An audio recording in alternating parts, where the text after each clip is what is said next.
so far away. You can't change TacoYaki anime. Yo, Hey, we're back. we are indeed. It has been 6 months. Been a long time. Yeah. We are back for our thoughts on the upcoming winter. Oh, the picture's wrong. Not Upcoming the picture. upcoming winter anime for 2023. All right, we have 26 shows to talk about today. Coming back with a big one. Yeah, well, you know how it is. Very Yeah, first one is always the biggest one, usually. yeah. This seems to be a pretty stacked season, though. I'll tell you that. There's a lot of sequels. There is, which is funny because I think that's the reason why my list is bigger than your list. Yes, Because I have probably think more sequels on my list than you do. yes. And for me, my track record is I've only seen the first episode. So See, that's the problem. It's like I finished more of them, so I'm like, ooh, second season, ooh, third season, ooh. me, I'm like, ooh, I didn't finish that one. Ooh, I didn't finish that one either. Oh, jeez. Just refreshing myself since I made that list last week. I was like, oh yeah, yep, yep, that one. Anyways, Yes. I had to pull up Andy chart. It's been so long. I was like, wait yeah. a minute, am I supposed to click something? And I was like, yeah, you're supposed to have it up so you can read it. All right. The first show, there's gonna be I think two shows are messed up. Uh-oh. But because Uh-oh. they got added recently. Mm-hmm. And yeah, Ray did these a little bit ago. All right. Ah, First show. First show we're gonna be talking about is Ours no Kyoju, or Giant Beasts of Ours. yes. This one is mine. Now, the funny thing is, I've really done like the 180 on this comparatively to you because I made my list so quick last week. I just literally looked at just the actual storyline Mhm. and not the actual trailer. Yeah. I So don't I haven't even seen any of these trailers that I'm about to talk about. My whole thought process was purely upon story aesthetics. mhm. So I'm kind of watching this just a little bit to kind of see. Yeah, no, I'm thinking I'm good with this one. I'm really thinking I'm good with this one. Um, God, that's reminding me so much of that's honestly weirdly reminding me of Neon Genesis Evangelion for some reason. Um, I can see that in certain parts. so the story takes place in an age of swords, heroes, and myths. Giant beasts created the land, but then humans stole the land. This angered the beast, who then started eating humans. In order to fight back, humans called upon the gods. The Kyoju beast started spreading around the world, causing great damage, but humans fought back by hunting the Kyoju. Humanity also prospered by to using the dissected parts of the beasts. Jiro is a man who has escaped death, and he hunts Kyoju to earn a living. He meets 20 and second Kume, who is being chased by someone. Jiro and his friends then start to uncover the secrets of this world. That just sounds intriguing, even though the wording on that is kind of funky. The the animation style is very familiar. It I haven't looked does. at Does this one? I I haven't looked at this. A Okay. side production? Is Asahi Productions. What who's have what? Yeah, I was about yeah, to say like, what then? uh Mm-hmm. Ah, Peach Boy Riverside. I never saw that one for some what where was it? I think it was somewhere where I couldn't find it. What, the studio? Yeah. Well no, Peach Boy Riverside. Um Oh, I don't know. I thought it was on Crunchyroll. yeah, that might have Uh, I'm not really seeing a huge amount of ones I recognize, but I think Peach Boy Riverside really remind that I can see where that art style comes in hand into play here been. because Okay. that's very familiar to me with that one. I never finished that one, but I mean, it was not a bad one, and I did intend on finishing that one. I just kind of forgot about it. But Ah, it was very good. okay. So this now knowing that this is the same one who did that one, I am even more intrigued on how this is all going to pan out because it almost seems very similar to the one that they um had done with Peach Boy Riverside. But it seems like this might be a little more their own thing because they with the Peach Boy Riverside is actually a recreation of an already well known story in Japan. Okay. So most of what was happening there they already knew about, Hmm. and most people were just like, I mean, it's cool and all, but if you already know the story, it kind of eliminates some of the mystery behind it, Ah. and it kind of makes it a lot not as good. This seems like this is more of an original, if not based upon an actual just manga. Hmm. What's this? What's the story? I mean, what's the is this based upon a manga or is this based upon something else? Oh, it's original source material. Okay. So it's not even based upon a manga. I wonder if this if the studio just came up with the idea. Interesting. Um, did you ever watch Romeo X Juliet? Jeez, come on, man! You can't be throwing names like that at me right now. It was a You know Studio how I am Bones. with that. It was a Studio Bones show, and it was kind of like a fantasy slash futuristic Romeo versus Juliet story. And Huh? for some reason, like the characters in this show remind me of that. So Uh, I had a feeling that this was probably a Bones show, but it's it's not. yeah. So I'm like, my brain's a little thrown off, and I'm like, what? And also like none of the shows that they've done before, like click Hmm. that note. So I'm like, why does this seem familiar? But No, it definitely seems it's got my attention. That's for sure. yeah. So this show was added to the season after I went through all my trailers. Hmm. So I had, or when I went through it, it didn't have a trailer, and now that I just checked it out, yeah, I'm very interested. Um, Like I said, the fighting, especially with how big these things are, it really reminds me of Neon Genesis Evangelion in that way. yeah, Or maybe even to a lesser degree because that one had specific like robots and such, but like Razafon. okay, yeah, and But that also had like giant creatures in it as well. So yeah, it kind of goes back to like the old school shows that had giant monsters. Because if you think of like anything nowadays, it's like, oh, it reminds me of Titans because Titans are yeah, big. But Titans are huge, but yeah, it, this is. But see, I've seen Titans. This doesn't remind me of Titans yeah, because because Titans it's are more humanoid in their own aspects. yeah, and it's not like the kind of Godzilla like approach where the monster is this super powerful, like just Hmm. force, and the people like don't really have anything to fight back against it. You have to just kind of And disable it. the fact that even though they gave the wind up, I think the very beginning of it is probably the fable that the characters are told at first Mhm. as to what how the world was created or what happened in the world. And the fact that at the end of it, it says Jiro and his friends then start to uncover the secrets of the world of this world, tells me what they understood to be the truth is not the truth. Mm. The truth goes deeper than what they're seeing. This isn't just a simple matter of you have two opposing, you know, species that are at conflict with each other. This sounds to me like there's something more involved with it. You know what I mean?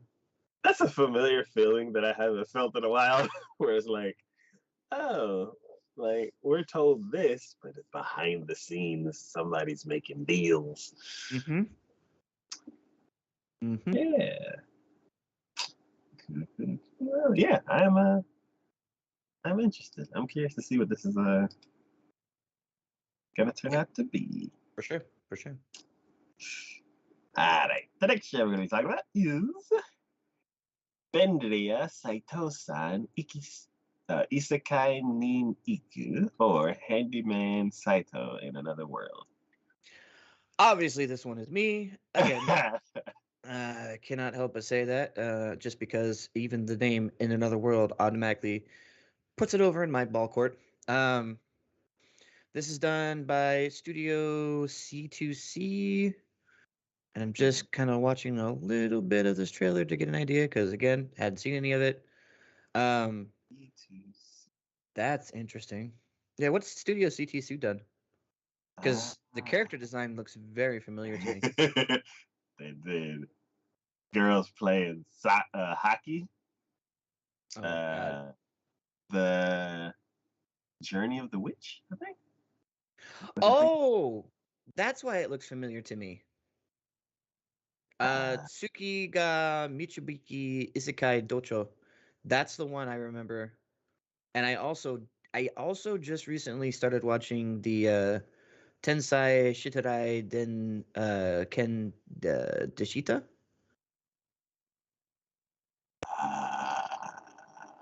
which- His life is been in another world as a sword. oh, Oh, they also did Baku no Test. yeah. I was just about to get down there. Mm-hmm.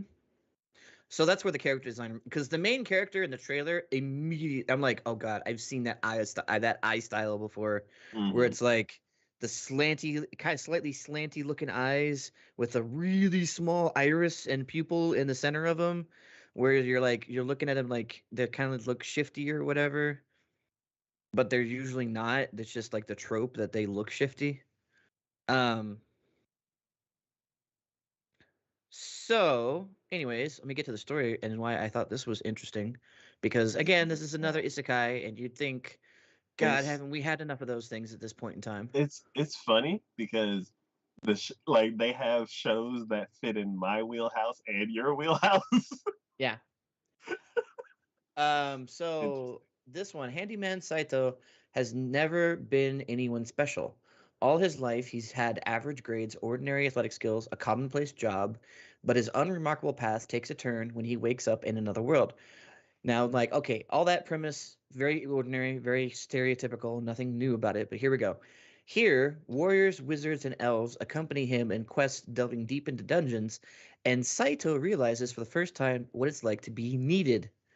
After all, who other than a handyman could be trusted to open locked treasure chests or repair his allies' equipment? Beginning with a simple thank you, this is the story of an ordinary person fulfilling his life. So he's like a new age blacksmith.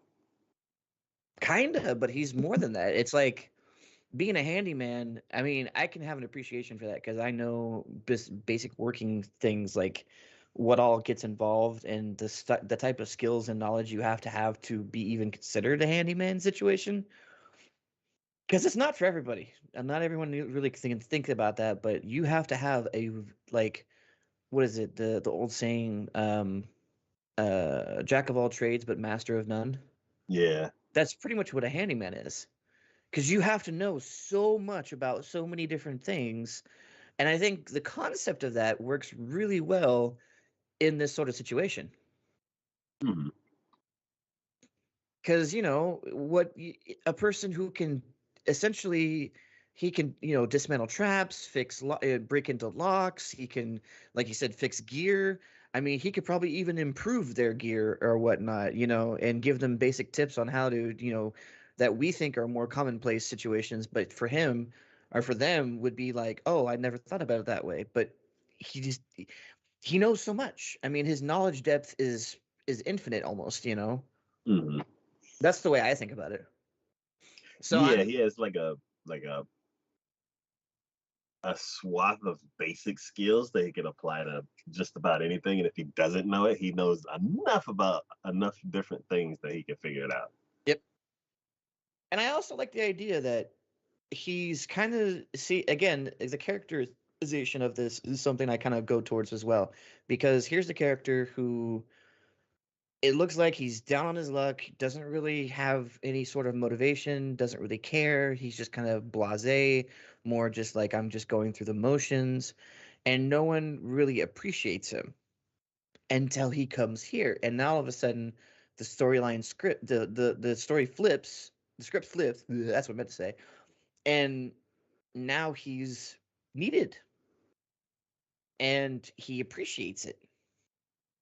And to go from having a person who is never needed, is never appreciated, to now all of a sudden what probably there'd be like, well, it's just common courtesy. You did something great for me. I'm going to thank you for it. And he never had that. I think is going to be an interesting character development to watch for as well. Yeah, because usually a handyman, like, people call you when they have a problem. Yeah, but see, here's the thing: for a handyman, they take advantage of you. Yeah, They expect it of you. They're yeah, just like, oh, he's a handyman. He'll take care of it. I don't yeah, need to worry about it. yeah, And it's like, but no one really takes the time and thought process to go, yeah, but do you know what's involved with being a handyman? Do you know what it's like and what he has to go through and do to be able to do that? yeah, yeah. This is gonna be a very interesting take because it's like a lot of different things. I just assumed that like a blacksmith should know all of this stuff, but I want to see like the difference, like how they, because I it th- looks like there's a blacksmith in the background behind them, yeah, and I'm yeah, like, yeah. I'm curious what differences are they gonna point out to me that I didn't even think about? I'm almost thinking that like they do have a blacksmith, but he's going to improve the blacksmith. Yeah. You know, they have basic skill sets and how they do things. He's going to be like, oh, let me, I can know how to fix that, or I know how to dress a wound, or I know how to like all these other little details and minor things. I mean, because he would know basic wound dressing. Because what happens if he gets hurt on the job or something like that? He's gonna have to, bandage himself up or something like that. I'm sure he's gonna realize certain things. I enjoy those types where it's like there's nothing. It's not like when you go into the stereotypical isekai where it's like, oh, Mhm. we're transporting him into another world, and now he has all these powers and Mm. everything, and he's master of this, and he's uber powered and all this other stuff. It sounds like to me he's just going into this other world, and it's just Yeah. him himself, how he is. I mean, maybe he'll be transported with his tools. I don't know, or That's maybe what I he'll was be, wondering because he's holding the torch. So I'm like, does he have his own tools or yeah. does he like have to make stuff on the fly? Or yeah, maybe he gets the blacksmith to help him out with some things. You know what I mean? Maybe he's like, "Hey, can you make me this?" And he gives him the basic design. He's like, "Oh, sure, I can make that for you. What does it It's like, do?" it's like I need a hammer. Like you Yeah, need a mallet? He's like, no, no, it's no, much smaller. yeah. He's like, let me draw this out for you so you understand what I'm talking about here. So The no, hammer. I'm What could that do? Like, let me curious to show you. see. And see, that also reminds me of another anime where the guy had no real big like fighting skills and no real big like magic skills, but and it wasn't an isekai. He wasn't transported from another world. He in this world everyone was given talents, and he just had basically what equated to just like this, where it was jack of all trades but master of none. But because of this, he left the hero's party because he thought he was being a hindrance, but really after he left, they realized how good having him was. I don't really talk about that one. Yeah. And I'm like, is this going to be something similar? Where they're going to be like, you know, he comes across a party of a warrior, a mage, and all that other stuff, and they're just like bottom of the rung. They can't do things that they should be doing. They have no good like coordination, teamwork, or understanding, and their equipment sucks or something like this. All those like little problems are amounting to them not being able to do anything. Hmm. Yet out of nowhere, when he joins the party, all of a sudden he'll be like, "Well, why aren't you doing this? Well, we could fix this. We can make it this better. We could do this way." And all of a sudden they're gonna go from like bottom rung to all of a sudden top tier as a party because now all of a sudden everything is just working better for them. Optimized, yeah. Yeah, yeah. So I'm like, I'm curious to see, is that something that's gonna happen? Because it'd be great if it did. I'd be down for it. Okay, Cool, cool, cool. Handyman in another world. All right. The next show I'm going to be talking about is Buddy Daddies. What now? I think I missed this one. Buddy Daddies. Oh yeah, this is all you, my man. It's like a buddy cop movie, except they're daddies. Oh my God! I mean, you know what? Did you not read the synopsis on this one? There wasn't one until like a couple days ago. Because you almost nailed that synopsis just by saying what you did. Yeah.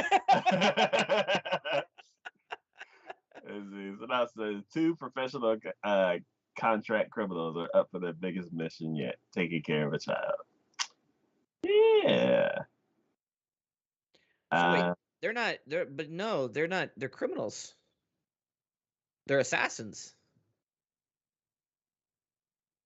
They're the bad guys.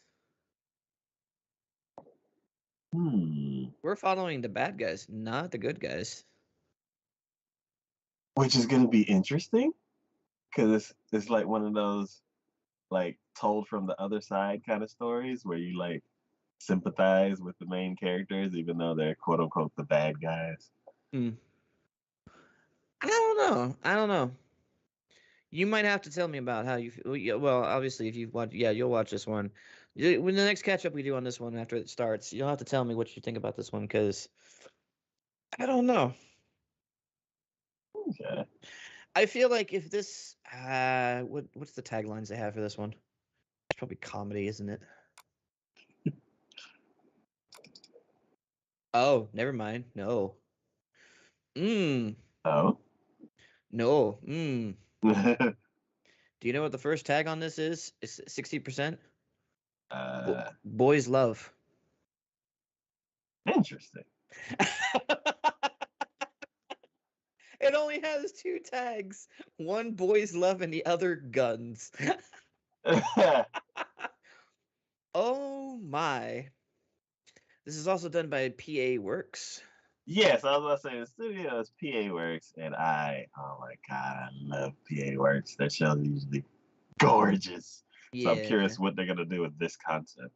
I don't know. Well, their last couple shows have seemed kind of Meh. like, well, no, well, it's like when I look at the pictures, I don't really see like amazing settings because that whenever I think okay, hold on. Why is it? Are you on the list for the PA Works on yes. their okay? Look at all of 2022, right? Uh-huh. And then other than the ocean one, the other one for 2021, right? Uh-huh. Why do all those pictures look similar to each other? Is it just me? They all look similar to each other. Like, we're gonna throw all the characters on a splash page and be like, yeah, da, da. I mean, you look beneath that. Like, all the other ones don't do that.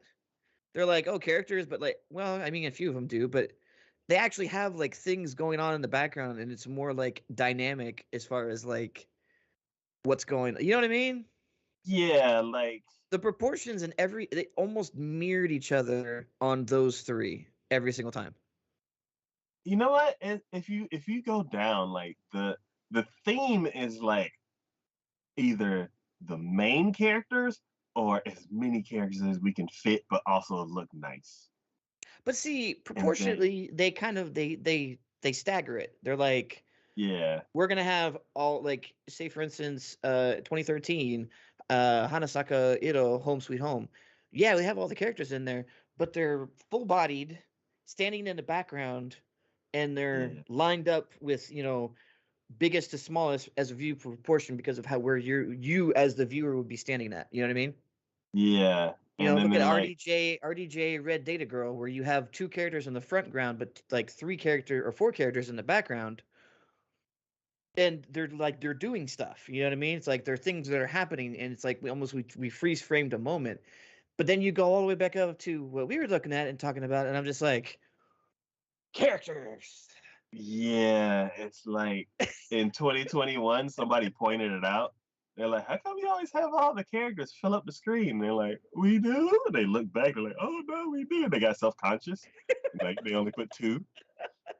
And then somebody was like, "Why are you letting people change your mind?" They're like, "You know what? We're gonna lean all the way Yeah, into yeah. it." And then But in see, like 2023, they're like, tw- "We but leaned a see, little bit too far. 2023, they're like in this one, they're like, Let's pull it back a we'll little." we'll have the three characters, but they're doing something. We're like mid motion and action of like there's stuff going on kind of situation. I can appreciate that. It kind of gives more of like a feeling of what you're like. I look at that picture and I'm like, this is gonna be action. There's gonna be action involved in here. I see guns, gun battle. He's got a kid. Like I can almost get everything I need to from just this picture alone, right? Whereas I go down to 2022 and I'm looking at the Akiba Meldo Senso and I'm like, maids, a lot of maids. There's a panda. And I don't know what else is going on. And some maid is like really, I don't know if that's heartfelt emotion or if she's like in a moment. The one in the background, the upper left, I'm like, what is. But they're just like, everyone strike a pose. Poof. yeah. I don't know. It just seemed weird to me. I know I'm putting more of a deal on this than I should, but it just seemed weird. Yeah, compared to all of the other ones, it's like 2022, they got wild. They're just like, no, they're like, they I almost feel like they got lazy. They're just like, everyone's characters, throw them all in here. Come on, let's do it. Does it matter what they're doing? No, I don't even care if they're not even. I don't even care if these characters never even meet in the actual show. Let's just throw them all in there. But this character is striking this pose because they're talking on the walkie. I don't care. Put him in. I don't know. Yeah. Anyways, I guess yeah, you'll have to let me know what this one looks like. Yeah. One second. I don't I have my notes, but I didn't save them to the right thing. Uh But we'll be right like 30 seconds. sure, sure.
All right.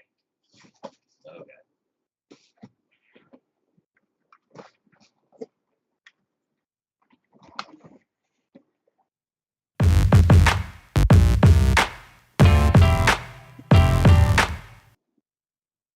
All right.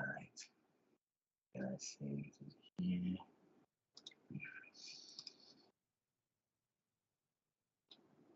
And I saved it.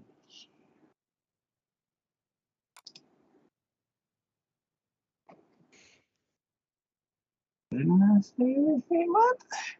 What's going Problems? on? Hey, I saved it right here. Oh, let's type it in here. Shall we move on to the next one while you're looking for that? Because I'm sure the next one's probably mine. Ah. Okay. I guess I'll like skim through it. because what I had to say had to deal with the trainer.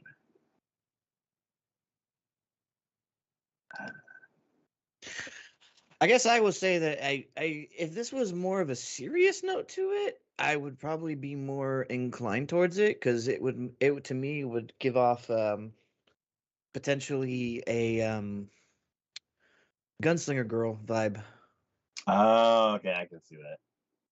Like Um, I would be okay with that, and I would think I would be more involved in a story with that. But I think they're gonna err more towards the comedy aspect of it. yeah, because it looks like you have one more serious criminal, and then you have the silly criminal, Hmm. and both of them are going to try to team up, and they definitely have different ways to approach different things. My thought is that the reason why this is now a thing at this point is because of Spy Family. Yeah, it is matching that trend. I think that Hmm. was part of my notes too. Sorry, um, stole your thunder. the, okay, let's pause one more time. I'm gonna save it in a different folder, and if I can't find it, then I'll just move on, and I'll Okay, just come up with my ideas on the fly. sounds good. All right.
Yes, I found it. Woohoo! That's like buddy cop show with the kid, inspired by Spy Family. Needs more for me to be excited. I would agree. Yeah, yeah, I would want to see some more seriousness come from it, but I don't think it's gonna happen. yeah. I think what did give me a bit more is that they're contract criminals. So I'm like, Hmm. okay, that's at least enough of a twist instead of like I mean, it's the guys with the nice, kids. but Yeah. I don't know. So, so yeah, that little bit of difference. I'm like, okay, I'm intrigued. I was gonna watch it anyway, but now I'm intrigued. Alright. The next show we're gonna be talking about is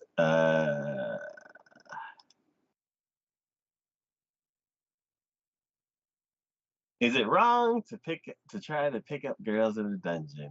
4, part 2. Yeah, oh, season 4, second core. Um, so I watched almost all of the first part. I'm getting close to the end of that. And now that I kind of know what direction it's heading in and I see what the second part's going to be, I am super excited. I don't remember. I am super excited. Um, well, I don't know if you've even watched the first part for the for the fourth season. I I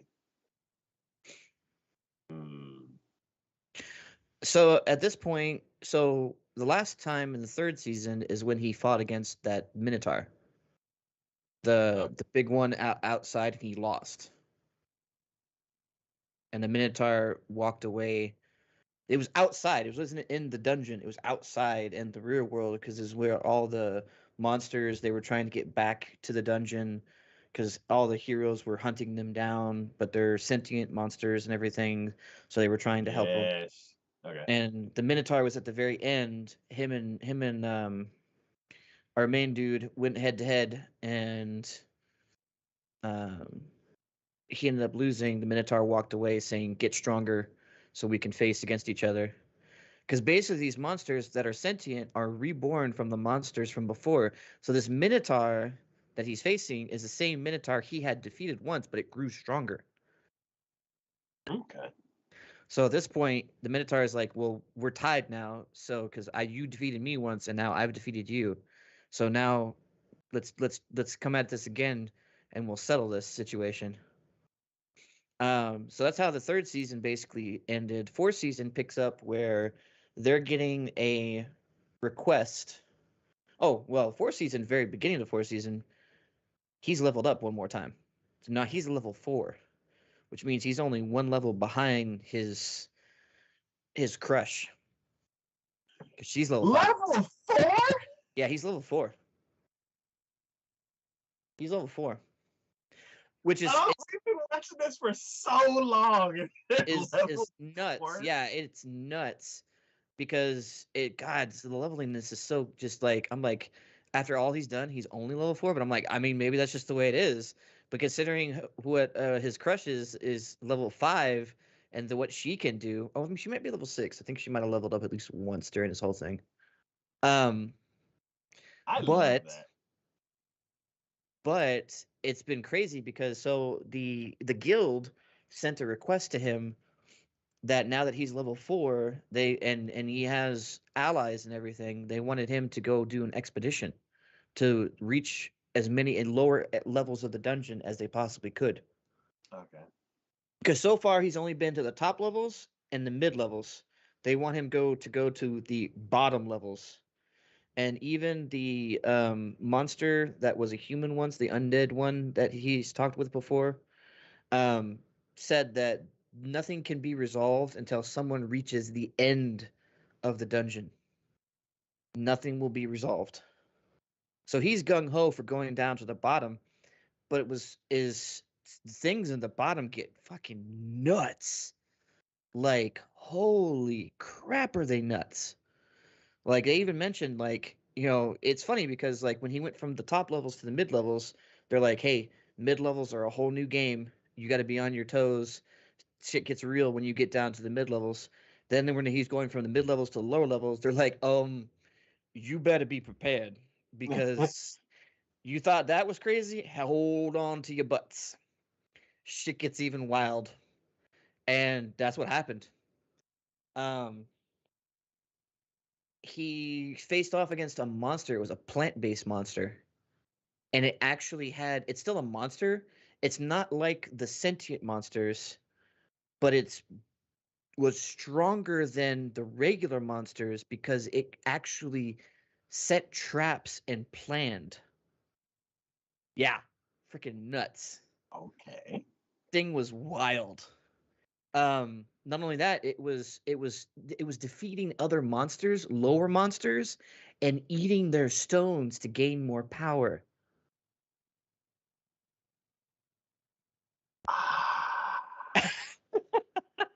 So when adventurers would come down, it started taking adventurers out because it recognized that adventurers would have stones with them and would go after the adventurers for their stones. Wow. Yeah. And one of the things it did is it had this attack which was like essentially I guess in Pokemon terms you think like leech seed. It when it struck you, it would start growing a vine out of whatever wound it impaled you with on contact and essentially would be leeching the life force from you. Okay. Yeah. I don't think I've seen season 4. No, and one of his party members got struck by it like early on.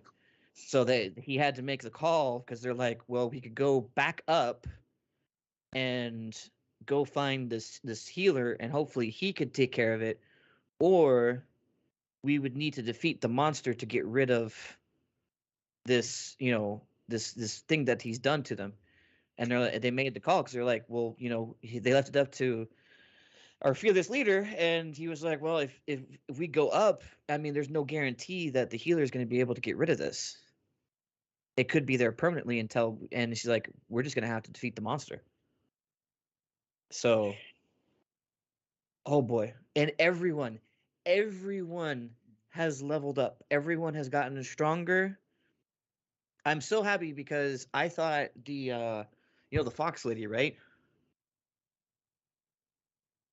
I think so. She was the one that was in season 2 that he ended up going to the red light district to Oh, go. okay. Okay. She even got leveled up, which was impressive. Like she got leveled up. So yeah, and then I guess where I'm at in it right now, the elf chick, the one that we've gone has helped the party out numerous occasions. Hmm. She, it seems, is going around killing adventurers right now. But we think that she's being set up by somebody to make it look like she's the one doing it. And then looking at the trailer for the next season, it seems like her and our main hero bot guy is on the run in bad shape, like horrible shape. But then it looks like we get a flashback and get some backstory to her life before she became who she is. There's so much going on. Yeah, which is why I'm uber excited about it. Oh man. So All again, this is right. being done by JC staff, so you know it's going to be gorgeous. I'm so I'm, glad JC staff's held on to this as far as yes. I would have been so disappointed if they've passed it along to somebody else at this point. Be a shining example of hold on to your well. You really want to continue that line of thought? If you talk to anybody else except one studio, Yeah, uh, yeah, hold on to your franchises. Keep up in the level. and keep them going. Keep them Yeah. going. But anyways, I'm super excited. Just seeing that. I mean, I put it on my list automatically because I knew I was gonna want to watch it anyways. But then looking at the trailer, because I didn't look at the trailer before, seeing it go into a flashback of her life prior to when she was in a party and actually being an adventurer. Because I mean, come on. Ever since the first season, when we saw her do the crazy shit that she did, and the fact that everyone gave her so much like reverence and just were scared and respect of her kind of situation. I, for one, was always from the very beginning like, what the fuck happened? What did she do? What was her life prior to this? What happened? So to be able to actually get some answers, I don't know if we'll get all the answers, but Yeah. to be able to actually get some of those answers, I think is going to be pretty sweet. And then again, just to see the party, the party once again. I mean, our blacksmith buddy is going full ham. Looks like he's, he even from the beginning had said previously, he's gotten over the fact that he doesn't want to make magical weapons, and he's just like pumping out freaking magical weapons now. I mean, it's great because I mean, seeing them in action, I'm like, hell yeah. Um, and I'm almost thinking he's gonna come up with a way to make it to where maybe they don't break like they do. If anyone could, it would be him. Yeah. So, but yeah. Anyways, I'm super hyped about this. I think this is where, so like I know like first season super hyped. Second season not so much. Second season kind of fell off. third season, beginning part of it, super hyped, and then towards the end of it, super hyped. This, I feel like season 4 is like straight through going to be a wild ride from start to finish. Let's hope season 2 is just like a little trip up. They're like, oh, okay, now we know Yeah, what to yeah, yeah. And like in between season 3, it was kind of meh. I mean, it had its moments, but it still was kind of meh. But I think now that we've gotten so many of the characters, like we've introduced everything, we're now like in a place where we could just go ham with it. Let's just go full hog, full force, and do what we got to do to make, just to sprint to the finish line. Oh, I mean, I don't even know the finish line. I'm just sprint to. Wow, now I'm like, what the fuck's going on with this dungeon? What the hell is this dungeon thing Yeah. about? What happens when someone reaches the bottom? Because apparently nobody has reached the bottom of the dungeon. It But makes sense with all the monsters being like boss level down there. And they're like just growing ever so stronger. I mean, yeah, but still, it's like, what the hell is the frick? Like, what is this all about? You know? As a side note, this reminds me of Tales of the Abyss, where like there's adventurers that like get down to certain levels, and once you get like past a certain level, all of your gear looks like completely different, and you basically look like a monster compared to everybody else. Mm-hmm. So I'm like, I'm Oh yeah, wondering if in this that's world it's kind of like the same thing. that's what. Why am I keep forgetting his freaking keep calling him Bell. Mm. That's kind of what Bell's done. Like Interesting. he was already. So here's the funny thing. I think they did it perfectly. I think they've done this perfectly, right? So Bell's power, his one of his skills that he got early on was basically a level boost, where it was like the more he yearns for it, the more he tries to go for getting being stronger, the faster and stronger he will get, kind of situation. Here's the thing though, you got to think about this, and it really just it cinched it for me, and I was like, dude, that's freaking brilliant and amazing. If you're speed leveling essentially through this, what makes someone who has, let's just say in a video game terminology, right? Someone who is someone who is taking their time leveling a character, learning the moves, learning the abilities, learning how to move with everything, versus somebody who's speed leveling. What's going to happen? Are those, even if both of them reach the same level eventually, are they going to be equally powerful? No, one's gonna have more tricks up their sleeve. Well, it's not so much one's going to have more tricks up their sleeve. The one who's grinding it out, going slow, and taking their time doing it, they have a deeper understanding of all of the moves, the capabilities. They're not just like boom, power, boom, power, boom, power, boom, power. Just you can't keep up with that. You don't know what you're capable of. All of a sudden, and you put that into terms like if you were actually that person, would you know how fast you can literally go now that you've reached that point when you didn't reach it naturally? You know what I mean? Do you Mm-hmm. know how strong you could be? It's like, in our world, we learn from an early age what our limitations are as, a person. Mm-hmm. But if we in our world were, the more experience we gained over time, the stronger we get, the faster we get, and all this other stuff. If we were just given those right from the get-go, from when we were young, we would have no idea what our limitations are. We would have no idea where the bar lies because our understanding is what everyone else's understanding is. It's so low, whereas we are so high. That's what happened with Bell.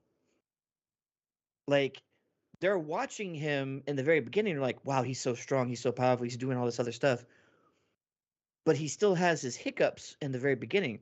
Towards the end of at least the first part of the first core here, he's doing even more, even better. And they were like, How has he gotten now all of a sudden even more so? And it's like, no, no, that wasn't the case. He was always at that level. He just didn't know it. His body and his mind weren't in sync, basically. Mhm.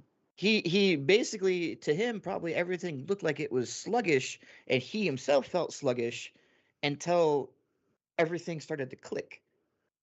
Then all of a sudden, now he has an understanding of his speed. Now he has an understanding of his strength. Now he can push himself to those limits. Okay. And I'm like, oh, that's brilliant. That's like, I mean, come on. I wish that in isekais, when they want to have somebody who gets transported from our world to another world, fantasy world or whatever, I wish that would be the case. Like, you don't have an understanding. You're given these powers, you're given these abilities, but your understanding of what your body is capable of and what you can do should always be limited to what your understanding in your previous life was. Not what Yeah. you now have. You should be absolutely like, basically, I feel like a lot of those times in those situations and those isekais like that, it should be like Spider-Man, the second Spider-Man, where Mm, when he gained his abilities. I'm not talking mm, about talking about this actual second Spider-Man, not Spider-Man 2. You know, uh, where he first woke up and all of a sudden he's like, he twists the knob on his sink and it just comes off.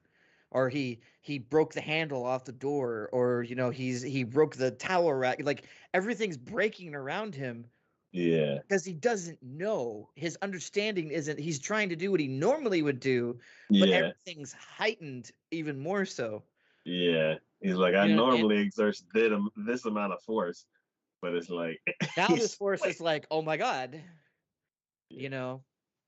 Okay, I, yeah, I that makes sense that like you're given level 100 powers, but you don't know how to use them. So you're technically not really one level 100. I mean, you'd be like level 20 at best, basically, Yeah. because like you might have some kind of like, if you were maybe like some sort of like nerd about understanding, like, oh, fantasy. I love like fireball, fireball, fireball. Oh, I can make a fireball. Sweet. I didn't know I could do that. Awesome. But like maybe like what you come out with would be like not full force, not full power, Yeah. because you have that ability, but you don't know how to fully utilize it yet. Yeah. Or it's like you have the capability to make a fireball. Is you know how to make the fire, but you don't know how to put it into a ball. Yeah. So it's just you just have flames. Yeah. Yeah. Which is fine, but it's like that. I think that's the way it was with Bell. Like, Yeah. he went from level 1 to level 4 in such a short amount of time. Even going from level 3 to level 4 in a short amount of time, it's like, of course, even though his stats get boosted, he's still in level 3 mindset, not level 4. Yeah. Okay. So it was fun watching that like all just kind of transpire, where I'm like, oh shit, that it's brilliant. Whoever thought about that, as far as like, that's the hindrance that made him slightly more nerfed, and now once he starts gaining that understanding, he's now more powerful. Yeah. Because it's hard to get a progression like that when it comes to like, characters and stories like this. So I appreciate when someone puts enough thought process into that, and the way they did it was so brilliant. I was like, damn. I didn't even think that was a thing. But of course, now that you've said it, I'm like, of course that's a thing. How would it not be a thing? Yeah. Yeah. I really like the way that they like do the levels in the show Yeah, because it's like everything's not like just exploded as far as scale. And like, yeah, yeah, it's like 4 seasons in, he's level 4. yeah. Like, wait a minute. And any other thing, you'd be like, level 4. Wow, is he not like, what Can the he beat hell? us? He's Can he beat a slime? Yeah, can you even beat a slime at this point? But you're like, no, he's level 4. He's kicking the ass of like fucking minotaurs and fucking giant plant monster creatures. Yeah. You're like, oh, all right. So Yeah. Cool. More dungeon. Cannot wait. eats. All right. The next show we're going to be talking about is Reborn to master the blade from Hero King to Extraordinary Squire. Oh, yes, I'm pretty sure this was me as well. So this seemed silly-ish, but I kind of got an interest in it, and it's fantasy, so it's me. Um, this one is done by Studio Comet, who really hasn't done a whole lot. Like, comic sounds familiar. Do I remember anything from that? I'm well, okay. Oh, this is the. I think I watched Kanajo Orishimasu. I don't remember what it was about though. I remember them. I just don't remember. Wow, they go back. They go back pretty far, actually. Holy shit! We're already back in the 1990s. Interesting. God, how far do they go back? Now in the 80s. Holy crap! Initial D. 1985 is when they first came out. Wow. Doing high school Kinagumi. God, the animation back then. Freaking crazy. Yeah. Have I not watched anything that they've done I recently? really don't see a whole lot of anything that I can like fully be like, oh yeah, I've watched this. I guess the only thing is I started Kanajo Orishimasu and I just never finished it. I Interesting. mean, I know of Benan, Kokyo, Chikyu, Boyepu, Happy Kiss. I Uh, know of that one because I recognize that, but and you know what? They did the second season, not the first season. mhm. So I don't know anything from this studio. Yeah, I'm pretty much in the dark on this one too. Okay. Yeah, I recognize some of the names and titles, but nothing else to it. Um, so storyline for this one: after living a life devoted to serving his country and people, who Inglis's one wish is to be free of a king's burden and to train was actually wait, hold on. Let me rewind this just a second. Inglis's one wish to be free of a king's burden and to train was actually heard. Okay. But as a beautiful girl, reborn in the far future as a daughter to a renowned knight, Inglis can now focus on mastering the martial arts.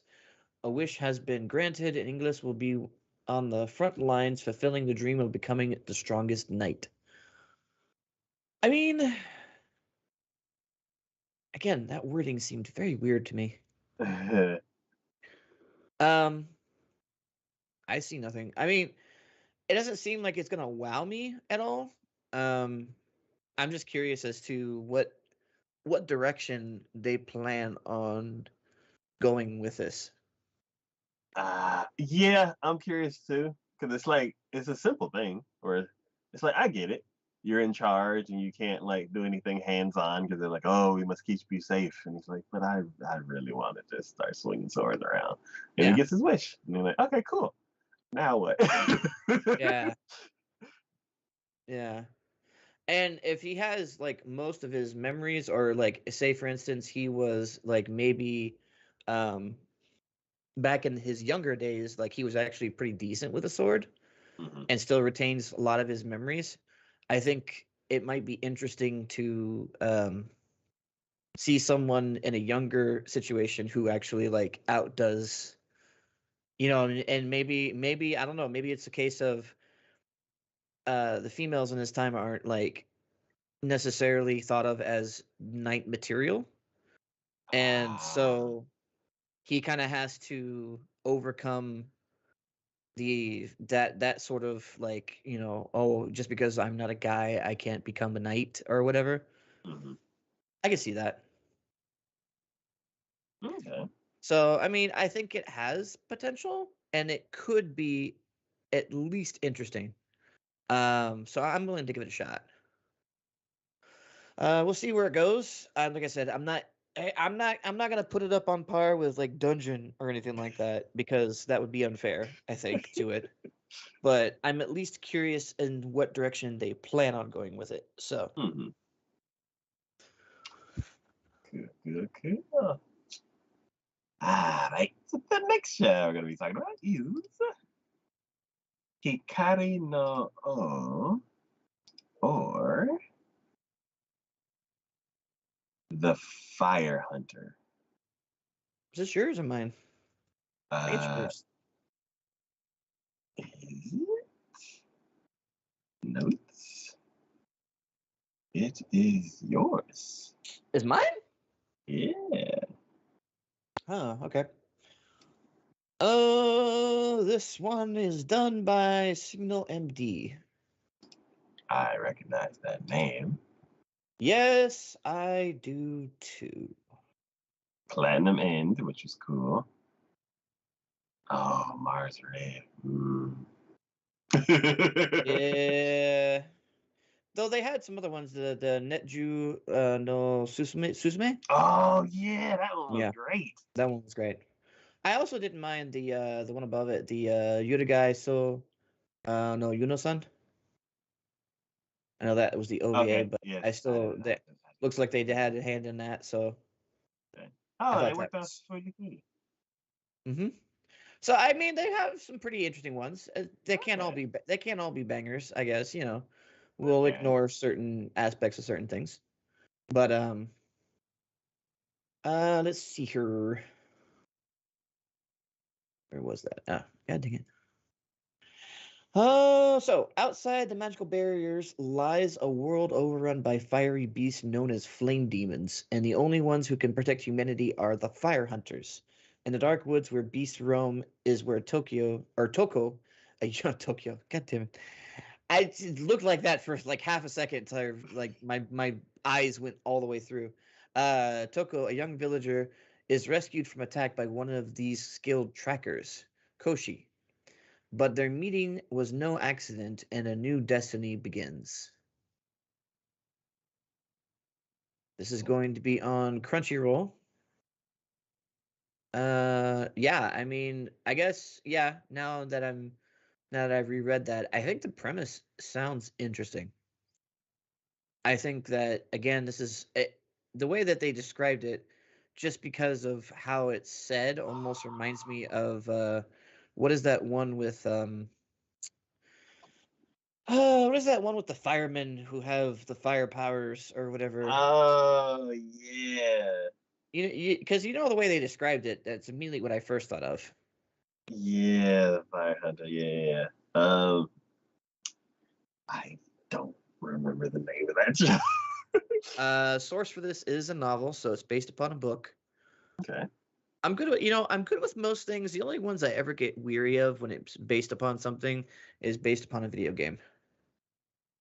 That's the because there's so many different like options that they have to like choose, mm-hmm. pick and choose which way the story is gonna go. Yep. Yeah. Yep. Um, something about this, the I just watched the trailer for this one, and something about it reminds me of like um Princess Mononoke, Yep. I could see that. where it's like this like this big dark evil like shape shifting kind of thing. I'm curious if they said it was like what beasts? Fiery beast. Okay, so that God, Yeah. he looked freaking cool though. That freaking wolf with the blade in its mouth. Yeah. And I'm like, this looks really, really cool. Like Uh, I know he's probably that bad thing, but he looks so damn cool. Like why can't he be one of the good guys? Come on. yeah, so He's in the so. I'm really liking this art Well, style. Like, maybe he is a good guy because I see him standing behind in the picture you have. And the picture that's currently on any chart right now, he looks a bit more menacing. yeah, yeah. Uh, This looks like this one looks like let's go on an adventure. yeah, this one's like, oh, we're a team. The other one's like, oh, I'm worried that he might do something because she Yeah, looks kind of worried in that. So No, yeah, if he's part of the team, hell yeah, that wolf looks fucking badass. Yeah, I'm very interested. The art style looks really cool. Yeah. Uh, all right. The next show we're gonna be talking about is the Ice Blade Sorcerer shall rule the world. Oken no Matsusushi Sekai wo Suberu. I shouldn't. I sigh, but I'm like, I know these are all like mine, mine.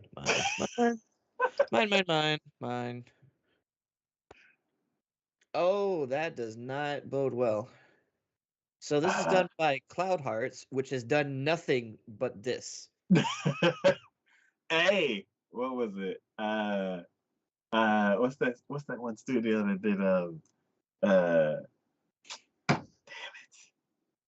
uh Tokyo and Resonance? Mm-hmm.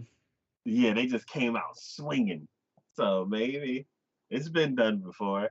I don't know. I'm watching the trailer on this right now, and I don't know if we're swinging for the fences or we're swinging for the sidelines here. Um, it's so okay. Well, animation wise, it's a little iffy, and I'm only gonna say a little because there are certain parts on the animation on that I'm okay with, and I'm good with. Other times I feel like I'm like, what were we trying to do here? What was the point of this? I mean, did it am I literally now being able to catch like any little moments where like CGI is like being filtered in just to save some money on production at or such? Because I feel like I am. I feel like I um, am. yeah, it's interesting like what stuff you pick up that's CG. Yeah, it really is. Okay. This is source materials light novel, so that bodes a little bit better for it. Uh So, magic school, female protagonist, male protagonist. All right, well, that seems pretty standard. Mm-hmm. So, here we go. Let's do the synopsis and I'll say why. So, the Arnold Academy of Magic. I'm little. Why the Arnold Academy of Magic? Came up with that name. I mean, we have names like we have such better names typically. Arnold seems so blasé. Anyways, I'm being nitpicky.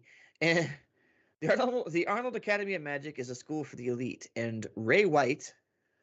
I don't think I've ever had somebody who had an easier name to say than Ray White. Is just your ordinary guy. In fact, he doesn't seem particularly skilled with magic at all, and is a bit of a klutz, which is why he has nothing to do with the rumor that one of the great magicians, the Ice Blade Sorcerer, is a member of the incoming class, right? I don't know, Oh, Mary. I was like, huh? You're the Yeah, one who said it to me. Yeah, that's the freaking synopsis. It asked me, right? I was like, right? What? Right? What? I was Wrong. Wrong. like, uh, Um, so what I kind of see in this, I know there was one anime that had something, I guess, a little similar to this, but what I kind of see in this is there was another anime that was, oh God, I it was about a person who was a brilliant tactician, but he was like very lazy and he didn't want to fight, didn't want to get into combat or whatever. But whenever he actually made the decision to and put himself in that place, he did brilliantly. mhm, I'm kind of feeling like this is kind of the same similar situation here. The guy, for the most part, is ordinarily a bit of a klutz, bit of a no-namer. Maybe he's purposely like being obtuse just so that way people stop paying attention to him. mhm. And then when things get serious, he becomes the Ice Blade Sorcerer. Okay.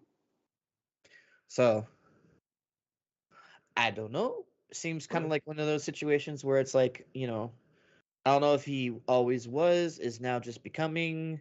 Um, the weird, interesting thing is just like the ones who like maybe he doesn't really have a whole bunch of magic, but it's just something innately that he can do or has. Like I guess more skilled in some ways that make it seem like he's more powerful than he really is.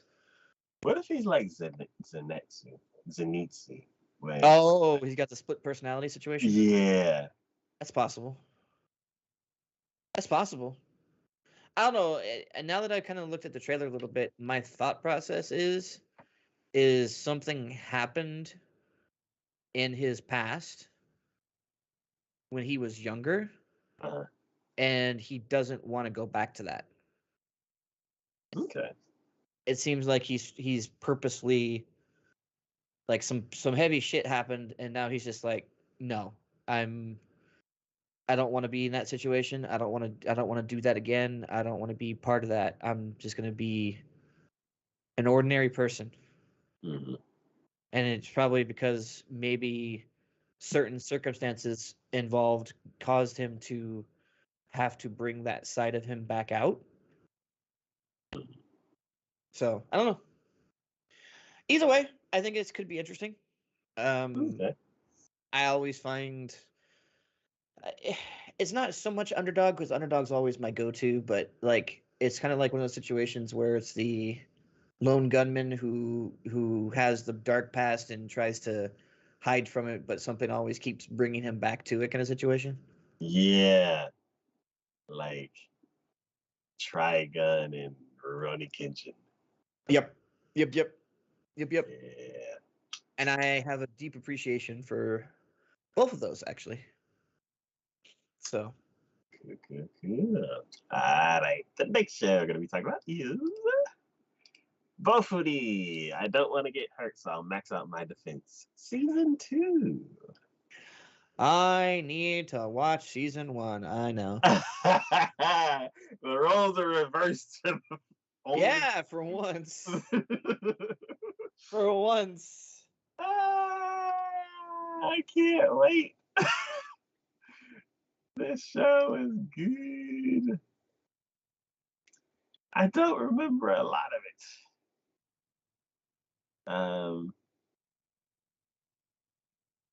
So I don't know, I might have to like go back and skim the old season.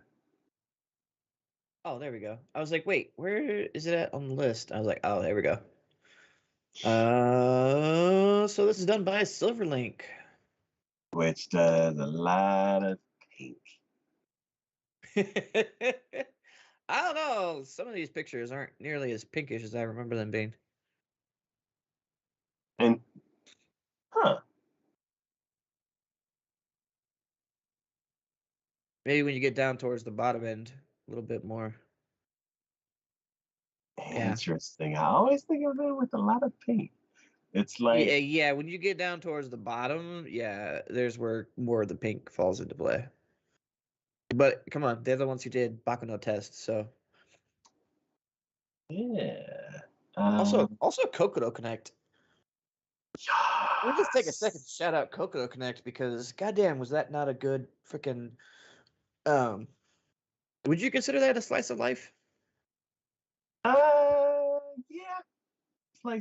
Slice of life school drama. Yeah. Is a very, very good one. Oh, for sure. Uh, yeah, man. Silverlink's done so many good shows. I feel like for the most part, Silverlink is probably about a 75% hit and like a 25% miss. And even like their 25% miss, like and that 25%, probably a good 10% of those are like meh. And only like maybe the rest of that 15% is like, what the fuck were y'all doing? Whose brilliant idea was this one? Because they need to go.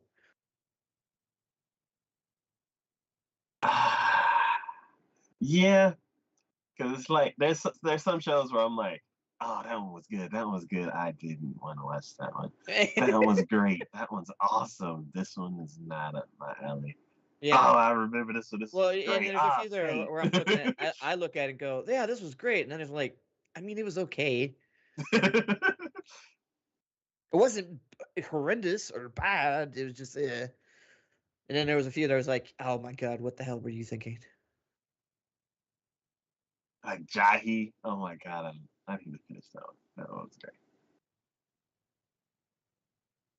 And in 2022, I think I missed everything.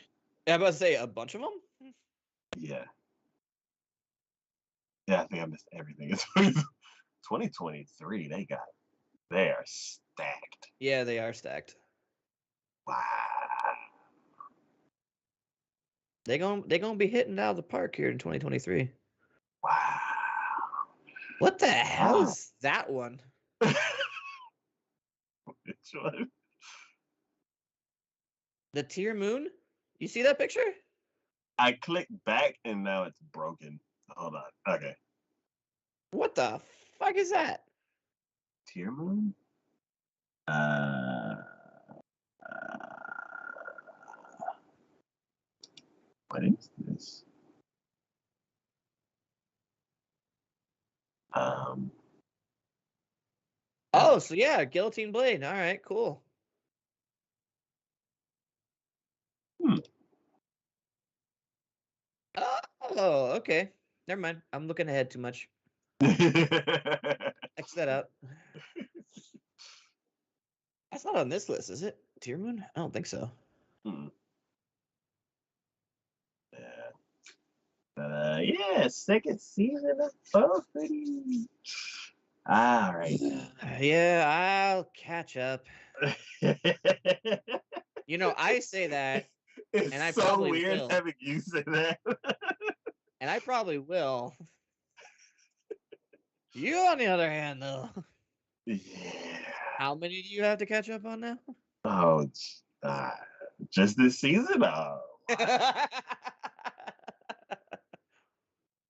um, yeah.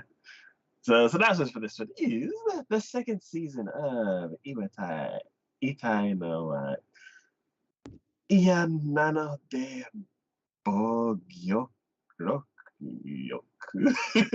Let's just go. The best offense is greatest defense. Move on. The best offense is a great defense. As for VR. Yeah. Okay, VR MMO gamer Kaede Honjo. Her defense is the best. Under her alias Maple, she and her guild journey through New World online gaming, gaining friends and foes throughout through new battlefield quests. All those skill points, new defensive techniques, and no pain. Maple can't be stopped. Oh, don't say that. Because that means she will be at one point. Yeah. Interesting.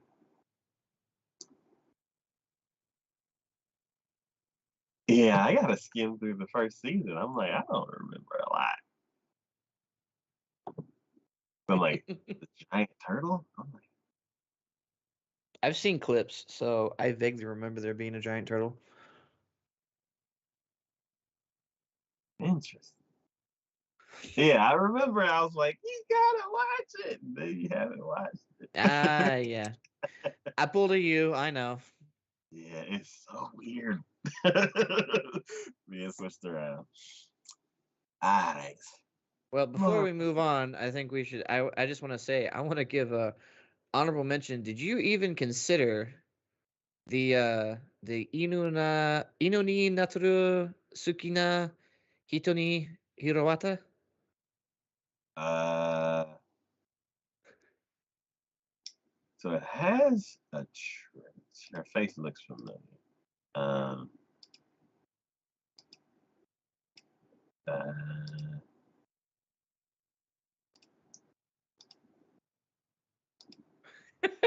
what?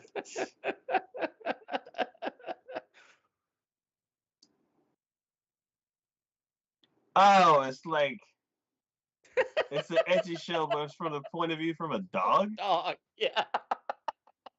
Mm, Oh, the protagonist gets turned into a dog and now lives every day under the care of his crush. uh, Oh, good. I was like, wow. Have we gone? Oh, Yeah, I was enjoy. like, her face looks familiar, but then I skipped around. I'm like, nah. Yes. Yeah, no. I just thought it should be mentioned. I was like, oh my god, what the hell? As there are certain things I'm like, I get it. This one I'm like, I don't know if I get that. I really don't. But okay. So speaking of like weird things to that, like, oh, I get that some people are into that. Um, do you remember Mysterious Girlfriend X? Why you keep telling me names of things? You know I'm horrible with it. I don't know why it popped into my head recently, but it did. And I was like, why was that a thing? It's Mysterious for Girlfriend somebody. X, the comic book series.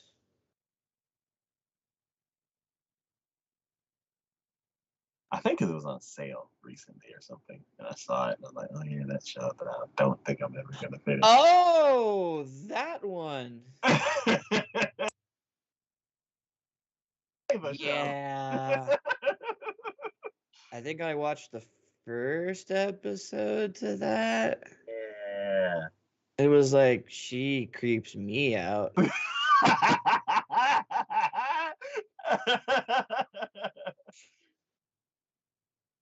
Yeah. Okay, hold on. So the first season of that, or the first episode of that, a strange new transfer student named Mikoto Rabe is instantly labeled as a weirdo due to her odd sleeping patterns and a strange outburst of laughter during class. When Tsubaki wakes up Urabe at the end of school day, he finds her face enchanting and ends up sampling some of her drool. Yeah. After having a dream about Urabe that he cannot seem to get out of his head, Tsubaki suddenly comes down with a fever. Urabe goes to Tsubaki's house and gives him more of her drool, which cures his fever. Explaining his symptoms were the result of withdrawal from not getting any more drool. As such, Urabe begins meeting up with Tsubaki every day to give him more of her drool. As starts to fall in love with Urabe, he decides to confess to her after a few days. When asked by Urabe to profess his love in a way only he can, Tsubaki demonstrates it by ripping up a photo he had in his wallet of his middle school crush. After explaining the reasons, she laughed in his class and was because a voice told her Tsubaki would be the first person she would have sex with, and Urabe agrees to become his girlfriend. Wow! Is Yeah, that the synopsis? that's the synopsis of the first Why episode. did they spoil the whole thing? Hey, this is back in 2012. If we have to put spoilers on this, y'all are a decade too late. All right. Well, I'm just saying, like going into it, like the drool thing was supposed to be a shock, or at least it was to me. Oh, it's a shock. It's so a shock. Wait. I just realized something. What's the next one on the list? It is uh the long name Kaiko. First one. Okay. So after Kaiko, I have one I want to interject because I didn't realize until I now looked at that picture. I actually watched the first season to that one, so I know what that is. I didn't realize that's Ah, what it was. It's the one after Kaiko. Anyways, so okay, we can move on. It's fine. okay. Um, didn't I put one? Mystic. Here we go. I'll add that one there. Yeah. So mysterious code. So things that are for some people. Yeah. Mm-hmm. Um, I don't know who that show's for, but it's, Nope. No. Same reason as the ah, other one. I was like, I don't know who that show's for, but hey, I guess if you want to be a dog, sure, go for it. yeah. All right. The next show we're going to be talking about is Keiko Sarita Ankyo Heishi 30 died. No slow in that second life. Oh, Yep, oh, it's me. oh, I saw oh. fantasy. I know it's me. Chilling in my 30s after getting fired from the Demon King's army. Um, Still have my shoes so on. this is done by Encourage Films. Ooh, I know that name. I think they did some happy stuff. Diamond? Diamond? I know you I recognize that. remember you. Yeah, I remember you saw that one. I also saw Isekai Cheat Magicians. Edotama. I saw that one. Uh, Maybe I'm thinking of another studio. Oh, and they did Ika Musume. Yeah, what's up with her hand? Which one?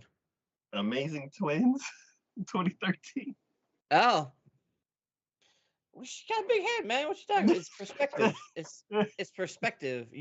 Her hand is really close to the is really close, man. Foreshortening. So there have been a Slapping the few things pride. I have liked from the studio. Let's go back to the actual anime. Let's see here. This is based on a light novel, so I'm okay with that. Tags are female harem and isekai. That's it. Wow. Straight to the point, I guess, in that.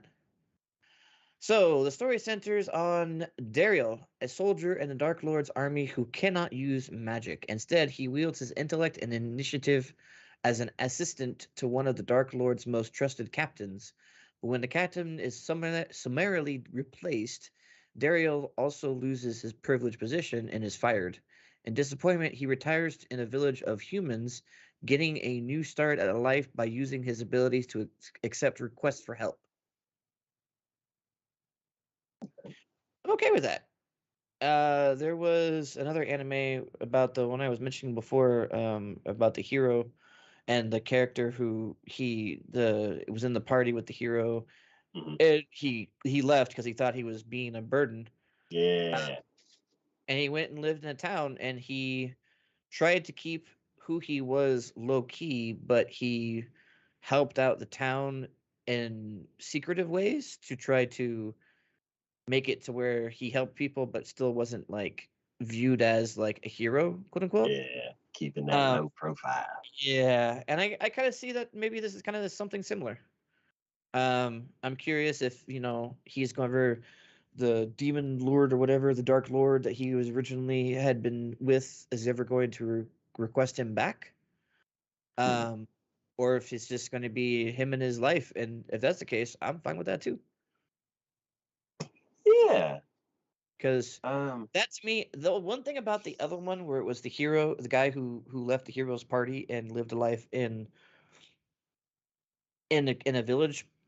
Um, Eventually, yes, the hero train came back to try to recruit him, but the episodes leading up to that I thought were really nice because it was just like it was one of those shows that I could watch and I knew nothing like crazy wild was going to happen, but like somebody was going to have a problem, and then usually within an episode or two, we were going to solve that problem, Mhm. and everyone was going to be happy. We were all going to get along with ourselves. Everything was going to be great. I mean, I'm like, if that's the case, I'm fine with that. That's a nice, just enjoyable, no pressure, no nonsense kind of watch to me. Yeah, yeah. I would like if it kind of took the place of like or went the same pace as Dragon Maid, Yeah. where it's like there's something in the background. It's like we may get to it, we may not. It may pop up here and there, but for the most part, it's just kind of chill. Yep. I mean, obviously, it's gonna be a little because this is a fantasy world, but Yeah. at the same time, I'm like, I'd be perfectly fine if he just lived in this village and just, we see him just doing a little bit of slice of life kind of situation going on. Yeah. So, All right. Where was the show? Kamitachi ni Hiro wa Dorata Otoko 2. Okay. Oh, it is next thing. Okay, let Yep. me download this picture. Click it. I Click am it. Save super, super it. Load thrilled it. that they're doing a second season to this. I am so thrilled they're doing a second season of this. And I'm so thrilled it's coming out. Like, this it's maybe been like a year since this one came out originally. Okay. Oh, this is so nice. So, as we were saying before about having a nice, chill, no nonsense kind of situation kind of thing here, Uh, this is what that is. This is pure character driven, just so this is, let me see here. English one of this one is By the Grace of Gods. By the Grace of the Gods, season 2. This is a boy the who slimes got, one. yes, Kiki likes this one. Okay. yes, Yeah. season 2 coming. Yes. I love it. I love it so much. Done by Maho Films. I'm hoping they did the other one previously. I think they did. Oh yeah, they did. Wow, it's been 2 years. 2020 it's when it came out. Well, I guess Okay. it's technically gonna be 3 years because this one's coming out in 2023. But uh, you know what, Maho Films. They don't have much, but I think everything. Have I watched like everything they have? I think so. Because I'm looking at this, I'm like, I don't think I've seen any of these.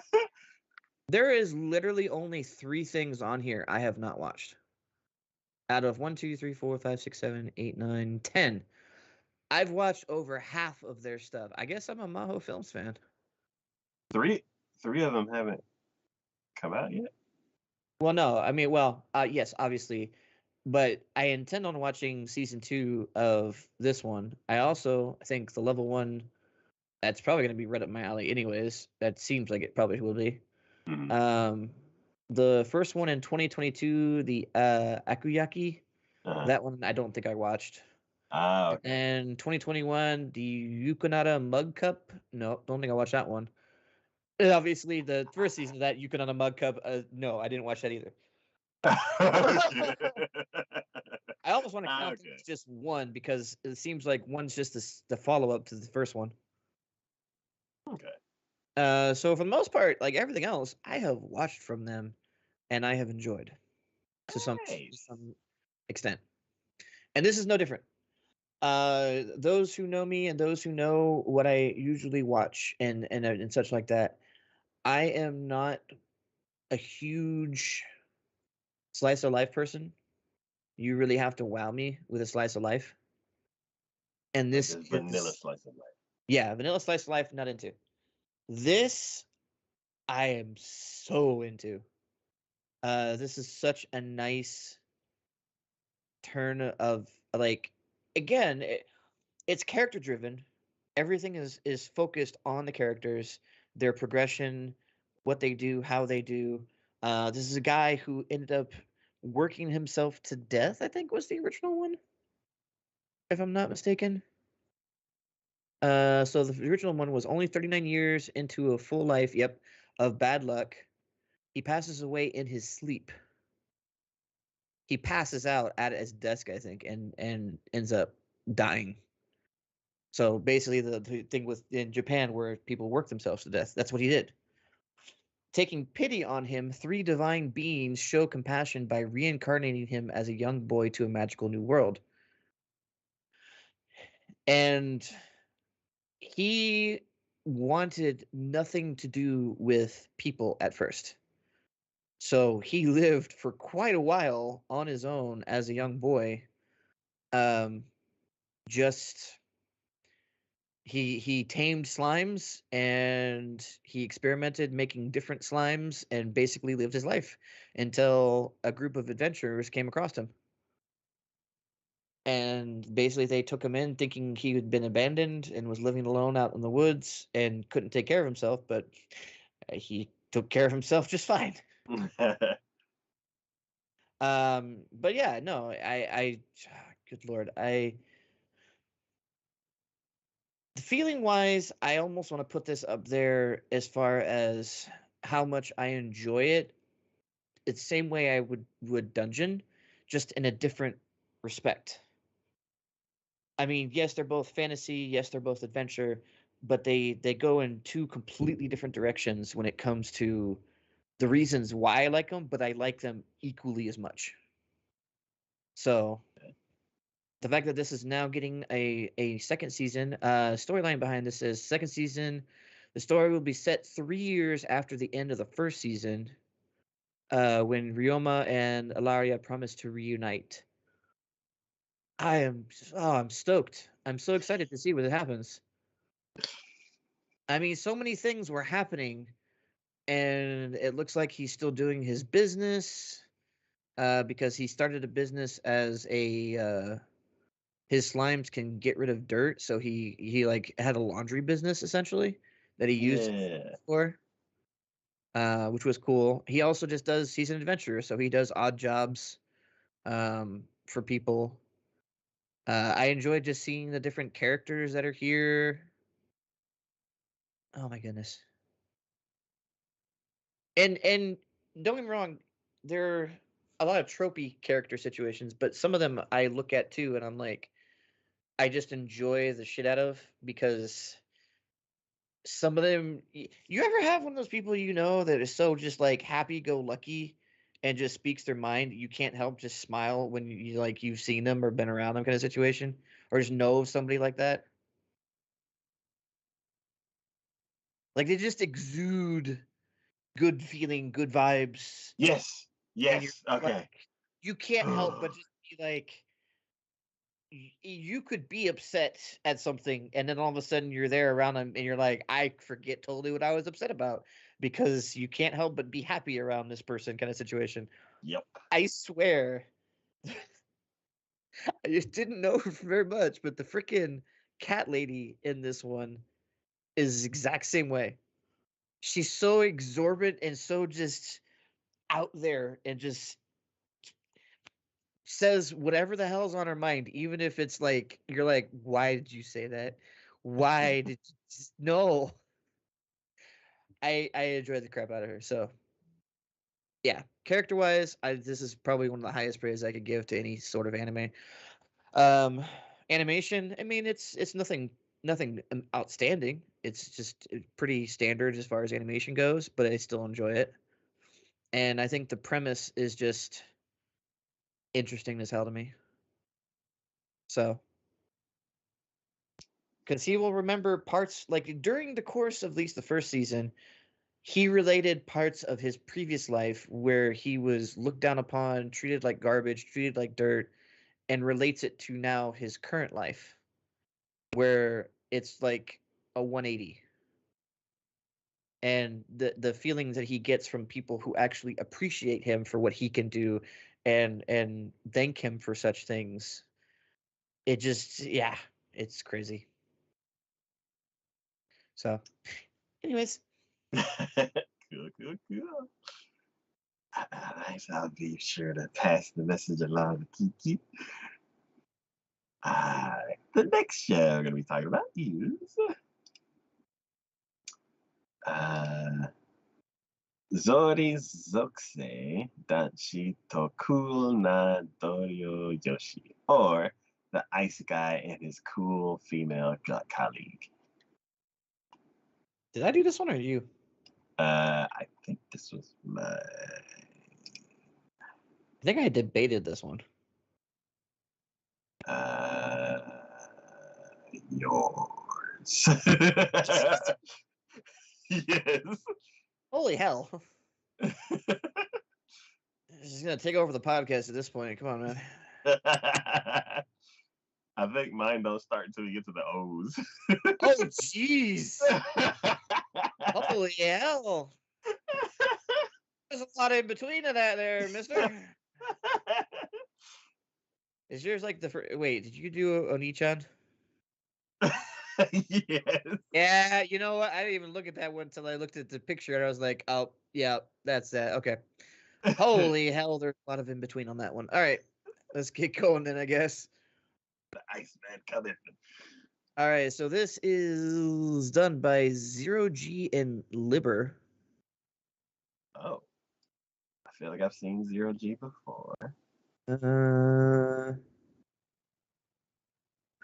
oh, yeah, I have. I didn't care one for much for one of Zero G's. Uh, Oh, well, that one was okay. I did not care for one of Zero G's at all. there's the cat. Beginning of 2021. I saw that one. Yeah, Uh, I was like, I think I remember you watching that one. yeah, Oh, I I remember when did, and I Battery came out. regretted that one immensely. Liver's done nothing except for this now. Um, I remember I tried to watch Doreku, and I hated everybody. That's kind of the same thought I had of the. But see, there was another one that Zero G did that I was good with. The one, the cat one. Yeah, The I cat saw one was that one. good. The cat one Yeah, was good. I appreciated the cat one. That one was I'm nice. like, did they actually do Idolmaster, or did they help with like the little side OVAs? Uh, It's like, uh. Anyways,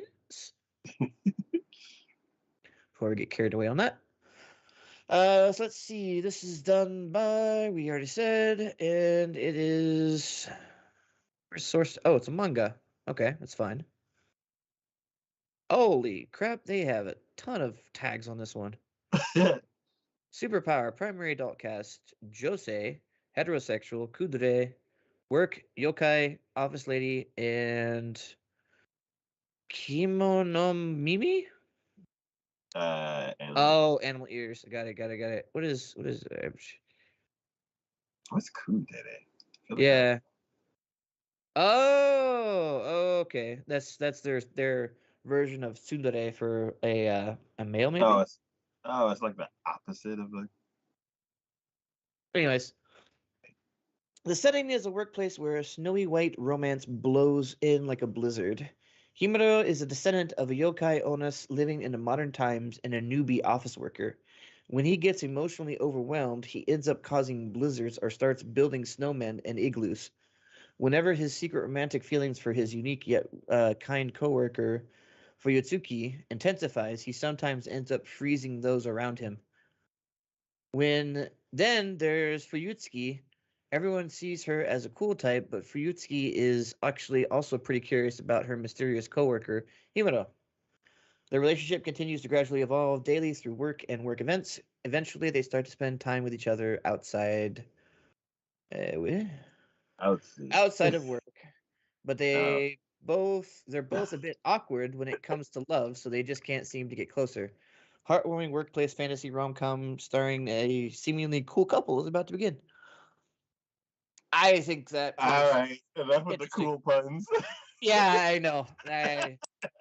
Someone had a field day with those damn cool puns.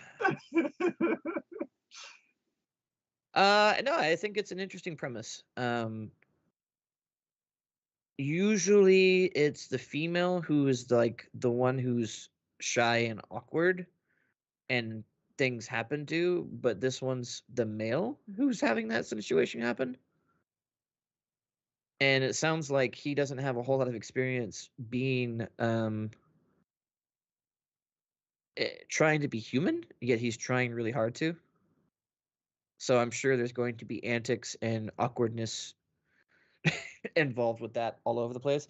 And yes, I'm now watching a trailer for that, and the very first time they meet, he's literally his legs are covered in ice. So interesting. Yeah, I mean, I'll give it an episode or so, see what happens. I don't. I'm not wowed by the animation at all.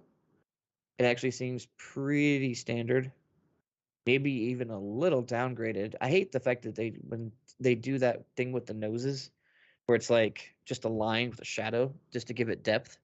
Ah, I really do. I think that's so. I mean, don't get me wrong. I enjoy old animation, but I think that is just too dated for me. okay. So we'll see.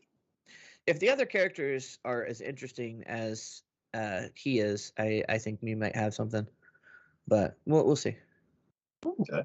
Um, I'm curious why this one didn't make it to my list because usually like romances like that, I'm usually on Yeah, board that's why. with. That's why when you said, I know I went back and forth on this one a couple times. I wasn't sure if I ended up adding it into or not. Yeah, so I'm curious if it didn't have a trailer when I checked them out, or something in the trailer just didn't. get me. But yeah, I'm interested. I'm gonna check this one out too. Alright. Hopefully there's no more puns. Hopefully. I doubt it. Alright. The next show we're gonna be talking about is Kubo-san wa Mabio wo Yurusenai. Here's another one where I don't know why it wasn't on your list. Kubo won't let me be invisible. This one is done by Pine Jam. Pine Jam. I remember that name. Pine Jam. Oh yeah, Glipnir. Hey, Glipnir. Gamers.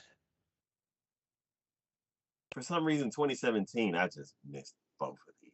I think I watched the first episode of Gamers, and just because I feel like I wanted to watch it and just missed it completely. But yeah, here's another romance comedy kind of situation going on here. And also wasn't on your list. Interesting. So, let's see. What are we working off of here? Another manga. Tag School. Wait, what is that? Yashiki? Oh, cool. Male protagonist and heterosexual. Okay, cool. Junta Shirashi has just one goal: to experience youth to the fullest. But this is easier said than done. Junta is so socially invisible that people at school would swear he skipped class even when he's sitting right behind them. Ouch. Everything changes when Junta meets Nagisa Kubo. She is the only person who pays Junta any attention, and her constant teasing is sure to turn Junta's quiet life upside down because Kubo won't let him be invisible. That seemed just too nice and wholeheartedly wholesome to not at least give some sort of look into. Yeah. I'm looking at it now and I'm like, this is like a super wholesome version of that one. Like, because there's that one that I never watched, but I always bring it up. Is the teasing master one. Oh yeah, Like, yeah. yeah. And this almost the exact same premise. But Like, it looks so wholesome. yeah, so this trailer wasn't here. Okay. So I'm actually See, your list was bigger. You just didn't have them on there. I was Yeah. too early. Yep. Like I should have watched trailers yesterday. Yeah. See, there you go. No, I think this looks again, the animation's not wowing me, but I think premise wise, I think this is at least interesting to me. This kind of reminds me of is it Animatsu? There's like a one series that has like this simple style of animation, and like the characters are all kind of chibi and like wobbly looking, and like every now and then the characters in the show go into that style. But Hidamari Sketch. There we go. Oh yeah. I recognize that. Yeah, this show reminds me of that in certain moments. God, that's such an old show. Most of y'all weren't born. Was it? There was that one show that you had been watching or had said before, and I was like, dude, that girl's gonna go psycho on his ass kind of situation. Oh, and you're like, no. I'm like, dude, it's totally gonna go psycho. Look at that look. At the end of the trailer, at 1:33, I'm looking at that and I have the complete opposite thought process. I'm like, oh, that's just too cute and wholesome. That's just too cute and wholesome. There is nothing that's going to go wrong with this at all. Oh, yeah. So yeah, like I said, give it a shot, see what happens. Yeah.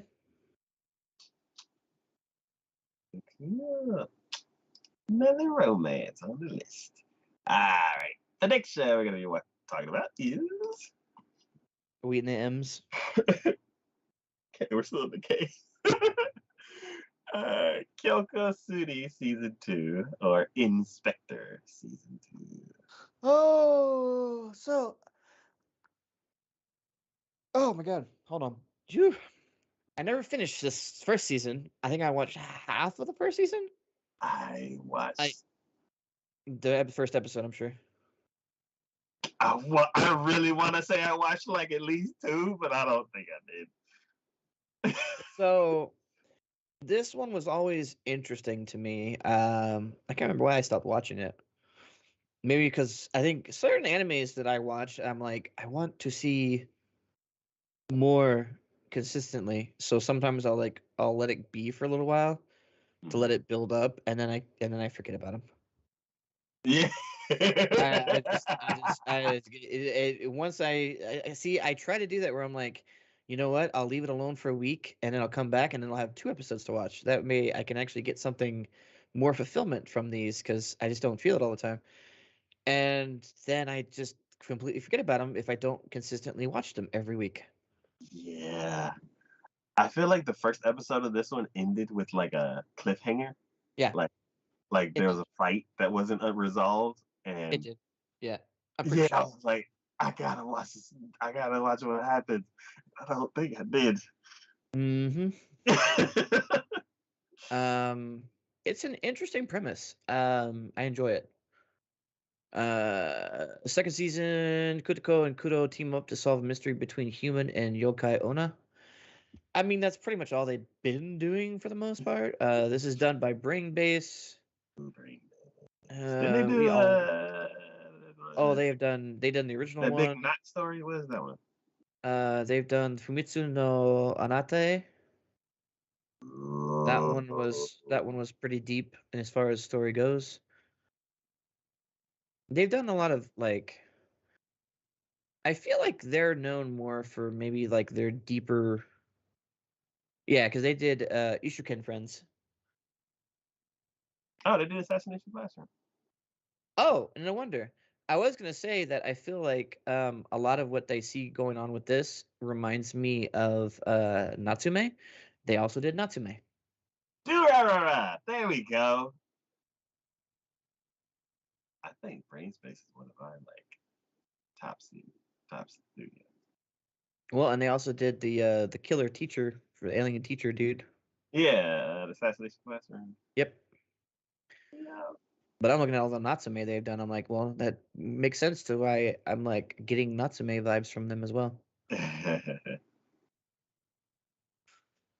Oh, and the Okami to Oh, Kudashikura. Golden Kamui. Dang it. I need to watch that. There's four seasons of Natsume. That was five. Mm. Oh, I might have missed one. I was just trying to remember how many pictures of it I came across. I remember watching the first episode of season five. Okay.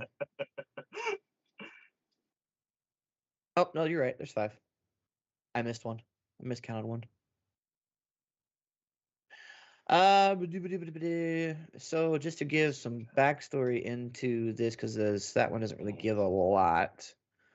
Um, the original one of this was at the young age of 11, Kotoko Iwanage was abducted by yokai for 2 weeks and asked to become their god of wisdom, a mediator between the spirit and human worlds, to which the girl quickly agreed, but at the cost of her right eye and left leg.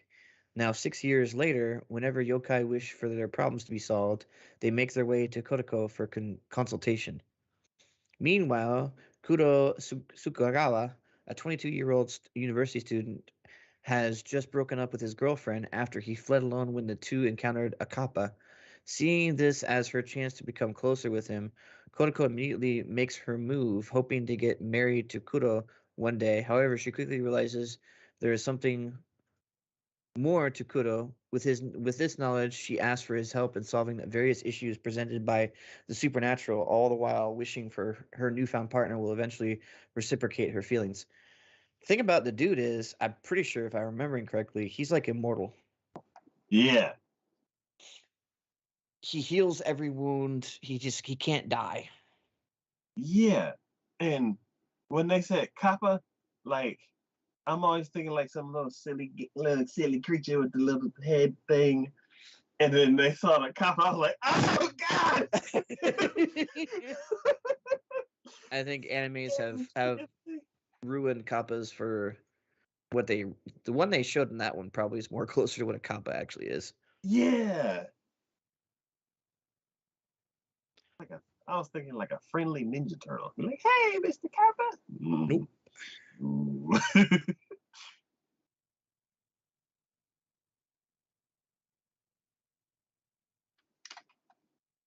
Ready. What?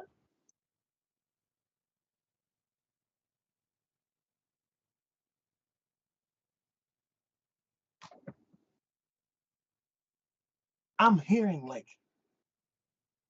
hammering or something. Okay. Sad. Okay. I don't hear anyone. Hello. Yeah. No, I was just Okay. listening. I was just listening to see if I heard it, but no. I don't hear anything. Not on my end.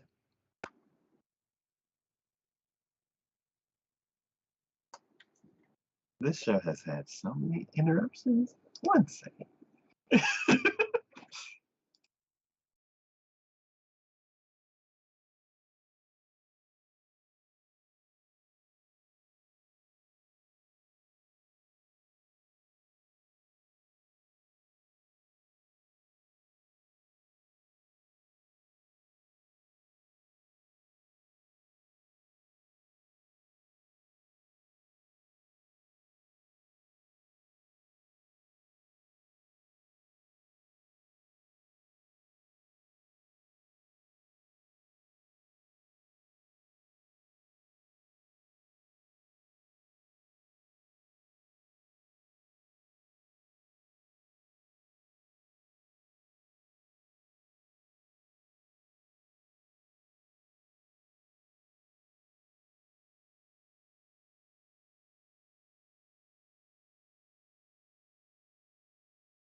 I have no idea what that is, but I don't hear it anymore. Okay. All Okay. right. More Inspector. More crazy action scenes. Hopefully, no more kappas. Ah, we'll have him eventually.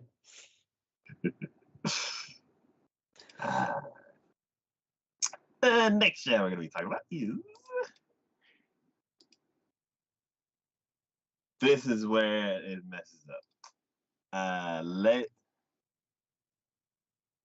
Legend. It's the legend, which makes it even harder for me to. There we go. The Legend of Heroes, Sen no Kiseki, Northern War.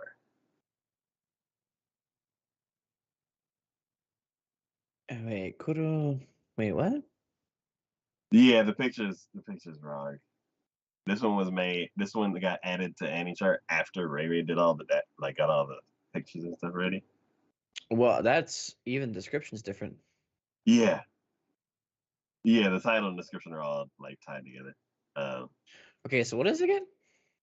the Legend of Heroes. So it like jumps down the T. Oh, that's like way down here. Okay. Wait, so in the T. There we are. Hey, what's up, dude? Okay.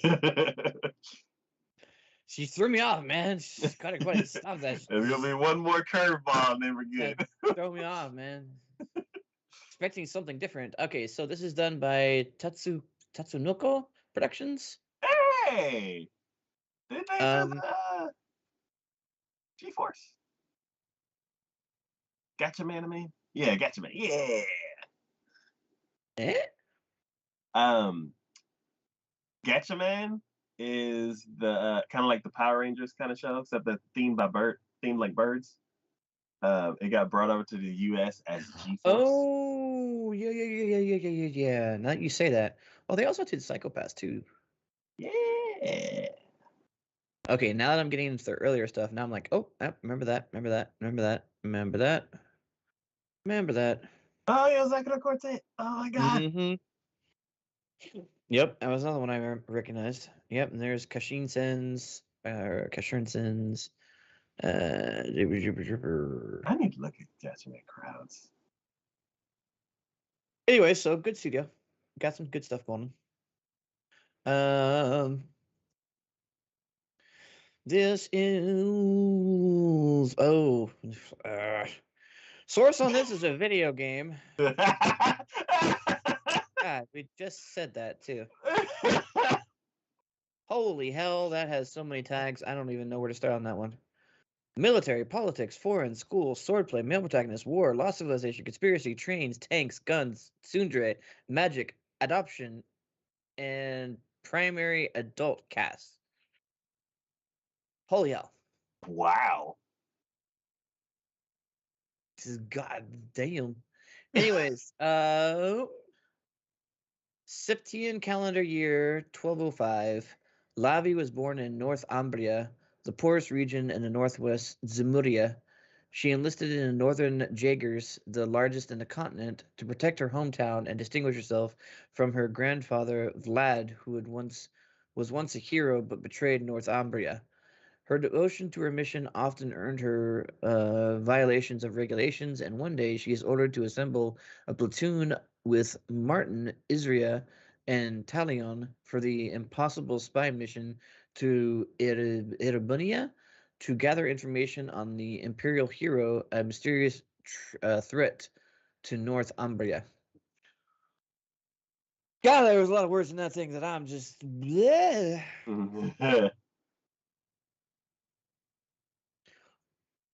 You know, this is gonna sound weird, I guess, but why did I pick this one again? Oh yeah, this one wasn't there, so I didn't get the I didn't look at the trailer before. Oh, this is reminding me of the kid who got resurrected in another world and started building mechs. Yeah. That's what this is reminding me of. Hmm. I don't know. Maybe I had it's been a while since I've tried a mech anime again. Maybe it's, past due to see what we're dealing with in this time age. Okay.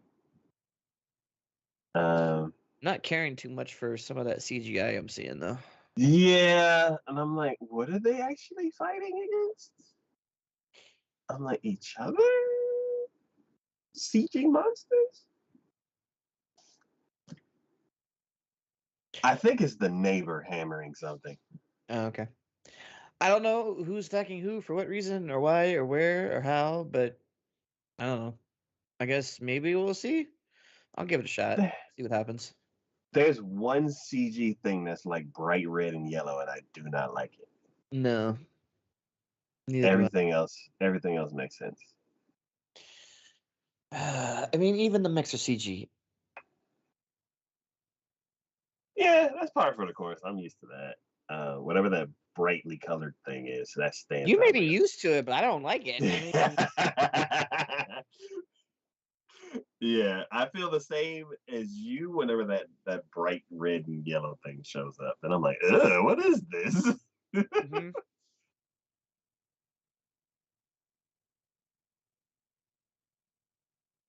But I don't know.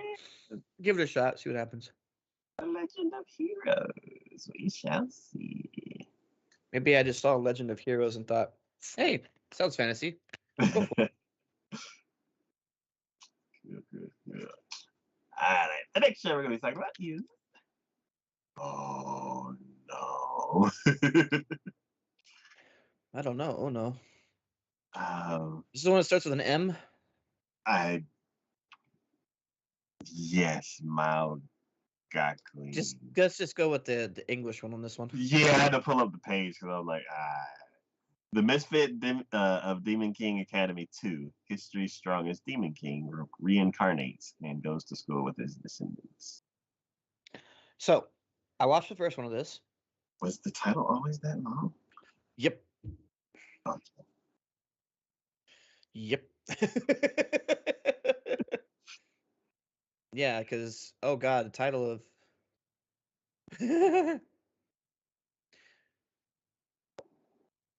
yeah, it was even longer. I think the first time.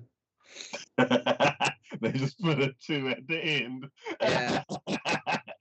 Okay. Yeah, I remember the two girls. Yeah. So yes, this is the first core of the second season of the Misfit of Demon King Academy. And you know what?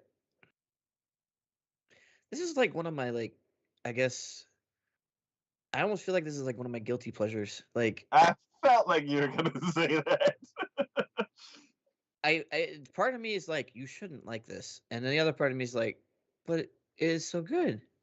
And they're like, no, it's not good. You know all the mistakes and everything they're doing. And like, but yeah, but awesome Demon King and powers, and so this is one of the few occasions I guess I can justify to myself that the quote unquote bad guy is actually the good guy Okay.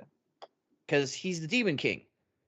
In the first season, he dies in order to put a barrier around the demon world and the human world, so that way humans and demons could essentially coexist, Mhm. separated but coexist. And his hope was is that there would be in the future a way for both sides to be able to live in harmony with each other. Mhm. So he dies and then is reborn later on, but then when he's reborn, he realizes there are certain aspects of what had happened in the past that somebody has rewritten history.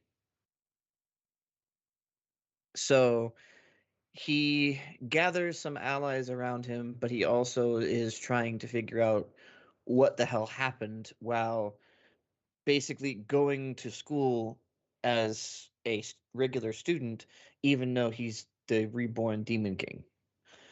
And dealing with the fact that he's not shy about telling people that he's the reborn Demon King. He pretty much says it from episode 1.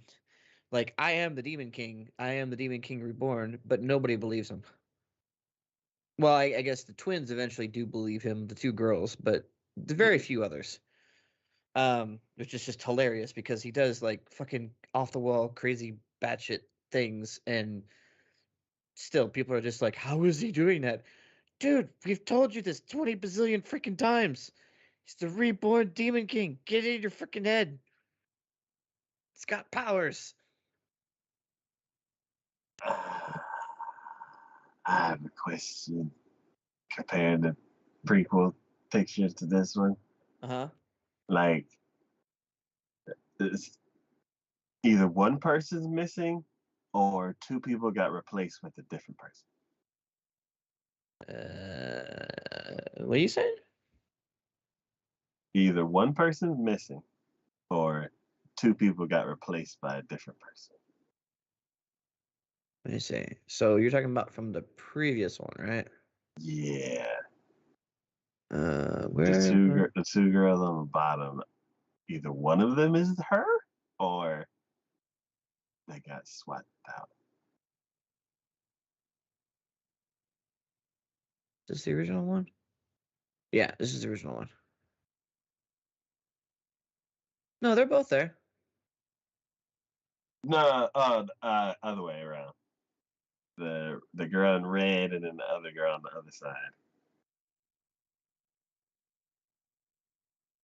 Okay, so the only two people that are similar between the two are in the new picture, the blonde and the silver haired are in the other picture as well. The Yes. rest, I don't even think are even part of the same picture.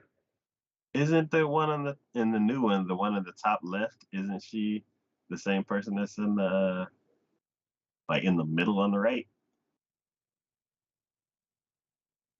No. Oh,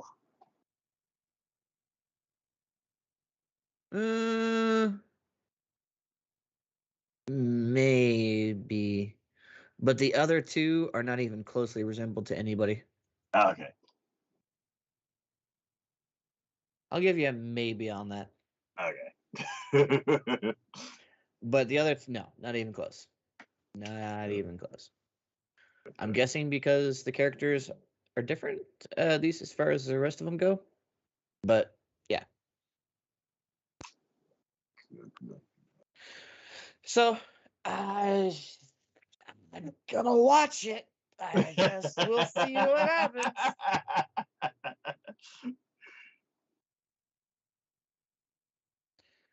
Though out of this season, it is, according to any chart, the number 3 uh series that people are most and hyped about watching. Interesting. Ungo Stray Dogs number 5. Oh wow, Dungeons number 15. Hey.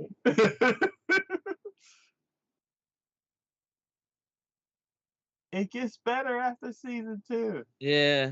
Oh, Thanks. your defense one's number 7. Oh, nice. Anyways. Anyways, moving on. All right. The next show we're going to be talking about is. This also has the wrong. Yeah. So, Mononogatari. Or Malevolent Spirits. Okay, you know what the funny thing about this is? You thought it was the other one? Yeah, I thought it was. I saw Gatari.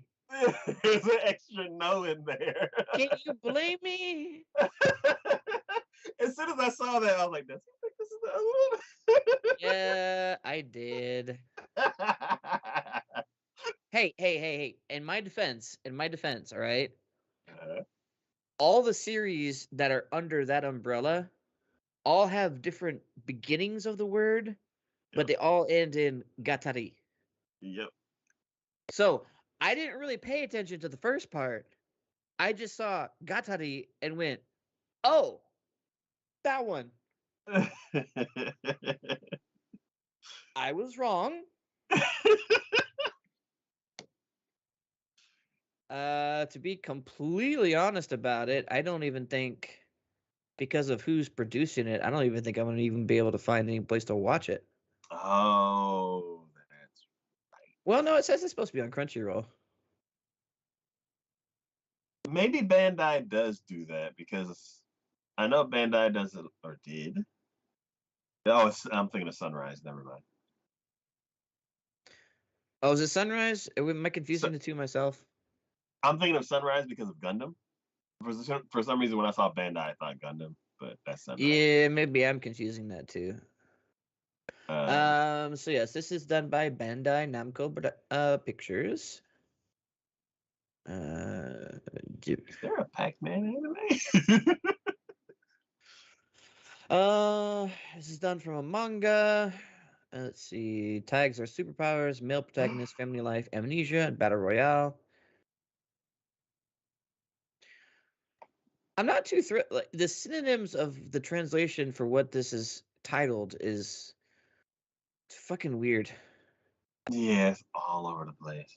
A tale of a thing, being a tale of a being, mononogatari, some tales, or stories of some things. So we're doing stories of some things. Wait, Malevolent Spirits? Yeah, Oh, but you see the synonyms down there for it? oh, it's Malevolent Spirits Monogatari. I So it's like know. a whole big long thing. How is the English longer than the original name? They just added words. All right. You know what? I'll stick with it. I'll give it a shot. I'll still go for it. Filled with rage against spirits known as Tsukumogami, Kunata Hyoma is sent to live with Nagatsuki Botan. Botan to help him see a different side. Though both are part of a clan that returned the spirits back to their world with divine powers, their experience with the otherworldly vessels are vastly different. Konato robbed of a loved one and Nagatsuki saved by them. Can she get through to him? A different side of what? You know, the upside down world. I don't know. I have no idea. This was not what I expected it to be, so I can't even give you an idea on why I even chose this, other than I thought it was something different.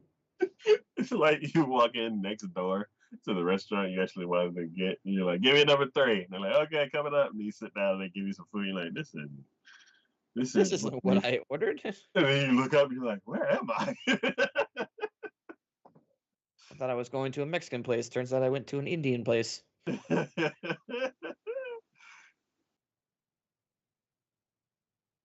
We'll see. I'm curious. I'll give it a shot. See what happens. So speaking of Monogatari, wasn't this isn't the story like resolved? There's like 10 seasons of that fucking show, man. Just when I think it's done, they're like, "Hey, what about?" And I'm like, "Where did this come from?" Okay. Oh Let, yeah, let's I'm very curious to see it. let's just see this here. Hold on. Monogatari series order, right? Uh-huh. There is one, two, three, four, five, six, seven, eight. I was close. Okay. There are 8 seasons of that goddamn thing. It starts with Baken Monogatari, then it's Nishi Monogatari, then Uh-huh. it's Neka Monogatari, Uh-huh. then it's Monogatari series second season, then it's Hana Monogatari, then Uh-huh. it's Tsuki Monogatari, Uh-huh. then it's Owari Monogatari, Uh-huh. and then it's Kizi Monogatari Teketsuhen. So I remember hearing all of those names before, except for Monogatari's the whatever the one. Monogatari series second season. Yeah, How is Monogatari series second season the fourth in the lineup? I feel like they did that on purpose. Not only that, but none of the other ones are Monogatari series. Where's the first? They're like Monogatari series second season. Where's the first season? You already watched it. You're like, did I? Like, yeah. But which one was the first? You have 3 in front of that one. That's in chronological order, dude. From Yeah. 2009, that was Bakemonogatari. Then in 2012, it was both Nishi Monogatari and Neko Monogatari. It's like every year, 2009, and then after 2009, it went 2012, 2013, 2014, 2015, 2016, every year. There were 2 in 2012 and 2 in 2014.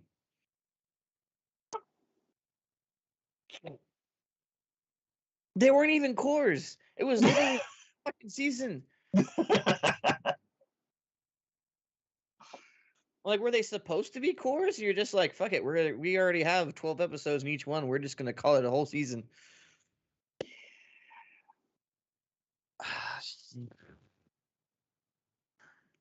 See, this is why this series messes me up because I don't fucking. I'm like, wait, what? Anyways, go ahead. Let's continue. Good. All right. The next show we're going to be talking about, these are all, well, you know what? I'm not even going to say that. Next show we're going to be talking about is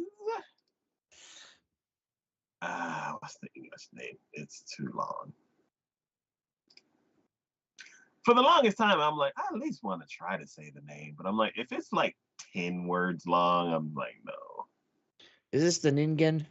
Yeah. Um, Apparently, disillusioned adventurers will save the world. Ningen Fushi adventurers who don't believe in humanity will save the world. Man, now that I know the English translation of that, that hits like I feel like that's deep.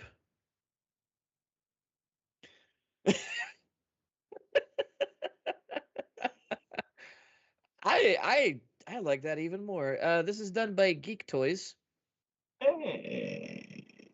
Geek Toys has done.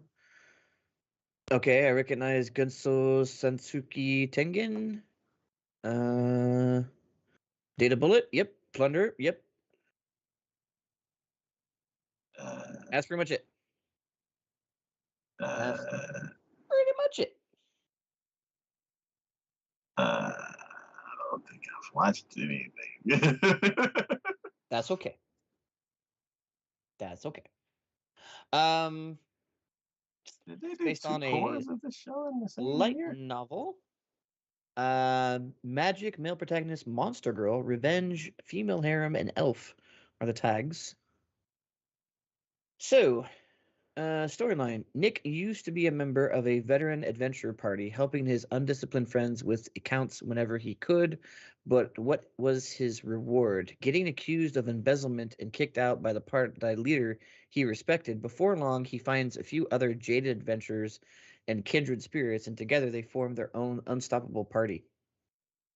I'm all about that shit. This okay, I know why I originally thought about this as far as it goes. It's not as severe as it was, but I almost feel like this is kind of in the realm of Shield Hero, Oh, yeah, where yeah, he's yeah. being accused of doing something he didn't do, and everyone hates him for. Hmm. So now he can kind of, if he starts doing like some fucked up shit or whatever, it's understandable because, but I like the fact that he's joined by other people who are also feeling that way about people. And I also like the title about the fact that yeah, they don't believe in humanity, but they will save the world. That's Okay. I fuck hell yeah. I want to see how this goes down because I feel like when okay, in a D&D perspective, when you have a character, you want to give them like I mean, you could go for the whole knight in shining armor situation where you're like, I'm going to rescue the damsel in distress kind of thing. But I think that's pretty boring because it's been done to death.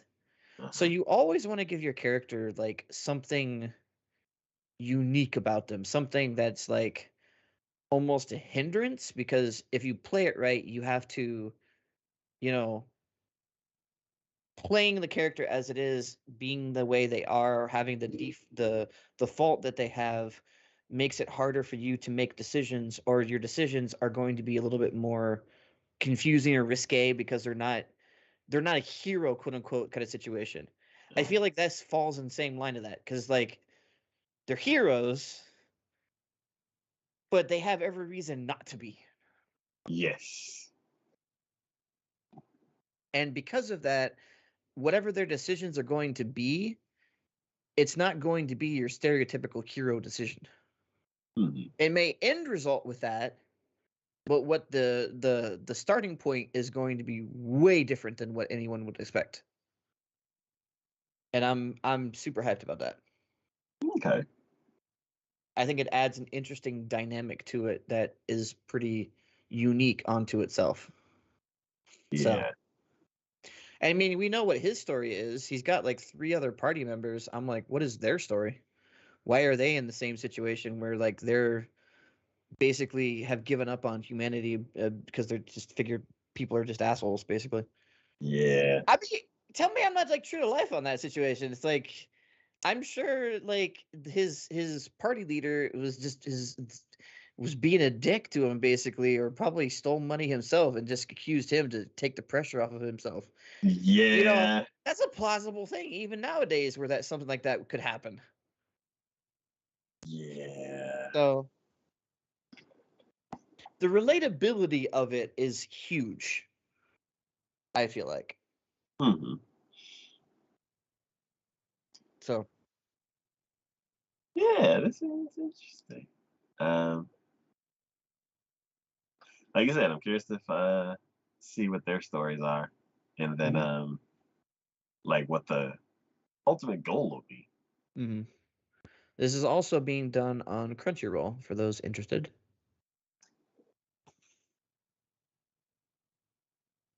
Right. The next show we're gonna be talking about is uh Nokemonotachi no Yoru or The Tale of Outcasts. I'm so glad the next one is yours. I feel like I should just go take a break after this and just like step off screen for a few minutes. Just be like, you can handle it after this. I had the last what 1, 2, 3, 4, 5, 6, 7, 8, 9. God damn, 9. I've had the last 9. You can take one or two. All right, so this one's done by Ashi Productions. What has Ashi done? Oh, they did the Isekai smartphone. Okay. They also did Ikamasume. Got it. Hey, they did Cutie Honey Universe. Hey, Death Note. Really? It's on their list. I don't know if they just helped with it. Ichigo Mashimara! Dosei no Aquarian. No Lane. Oh my god. Eureka 7. Oh, they did Vampire Hunter D.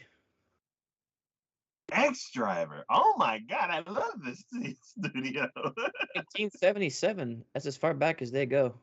Holy crap. Is this? This look no. Anyways, Oh my moving god, I'm on from reminiscent. All right. because we'll be here forever otherwise.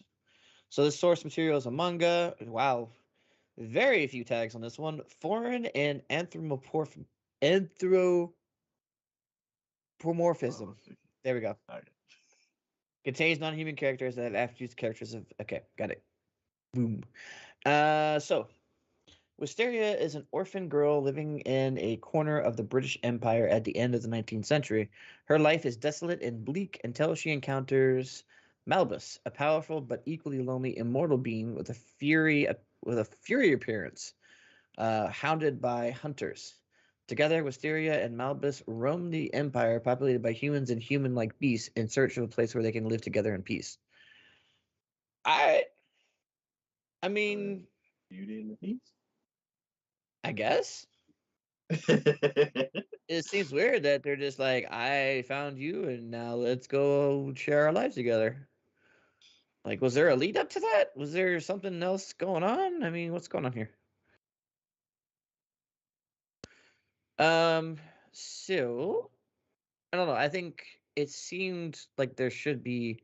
I need more information. I need to see what's going on because the storyline, the synopsis they had for it seemed like it was leaving a lot out.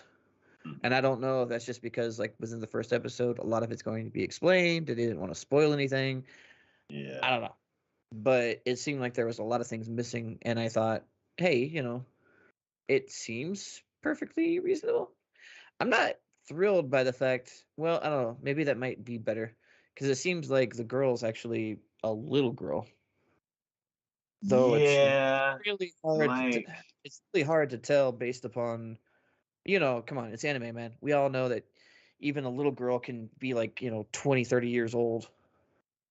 um, I mean, take the teacher there you go. from fucking Index. Index, for instance. Yeah. Yeah. She's like the size of a 9-year-old, and yet she's like 20 something. Yeah. Um, I get Ancient Magus' Bride vibes from it, but like discount. All right, well, you know what? I'm gonna go into it with an open mind, but if that's what it ends up being, then yeah, I probably won't continue watching it. Because now that you've put that in there, now I'm going to kind of be comparing those two. So Sorry. if it doesn't live up to that hype, we're gonna have a problem. Because I was looking at it, I was like, wait a minute. I mean, you're not wrong. You're not wrong. It kind of has the same feeling and story to it, but I don't know.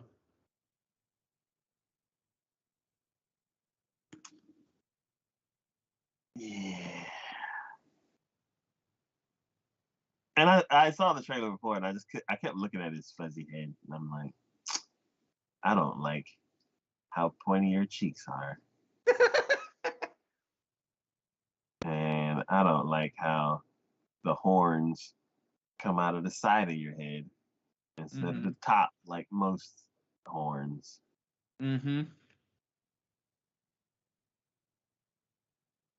And then the trailer was over, and I'm like, I don't know what happened. Well, now you do. So yeah. I don't like the fact that that wolf guy looks like he came out of a furry convention. Tell me I'm wrong. Tell me, does he not look like he came out of a furry convention? Like the gray wolf. Let's see. In the picture. Yeah, the wolf on the left-hand side. He looks like he came out of a furry convention. Yeah. Tell me he doesn't. I mean, he's got the freaking like studded collar on. His wolf features are like over exaggerated and almost cartoonish in the fact of the way they are. That looks like someone put a costume on. Does it not? Yeah.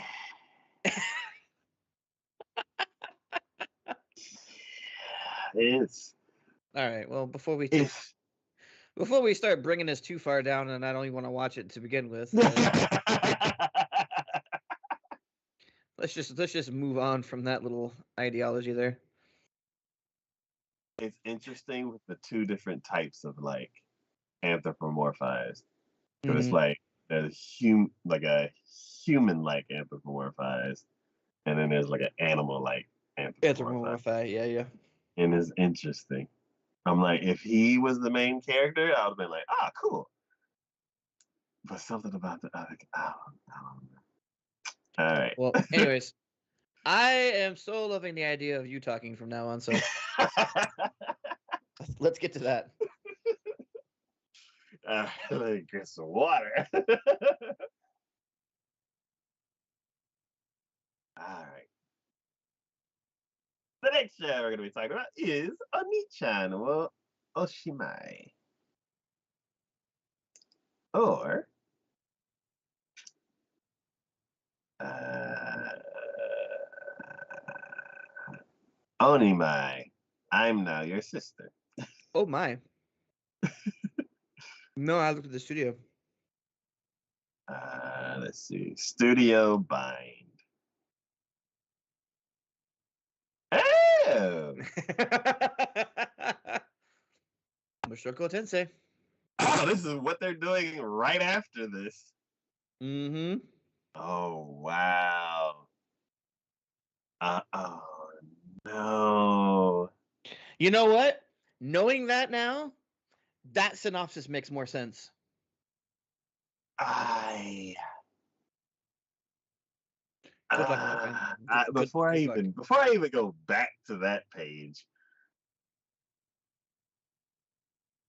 I don't even know.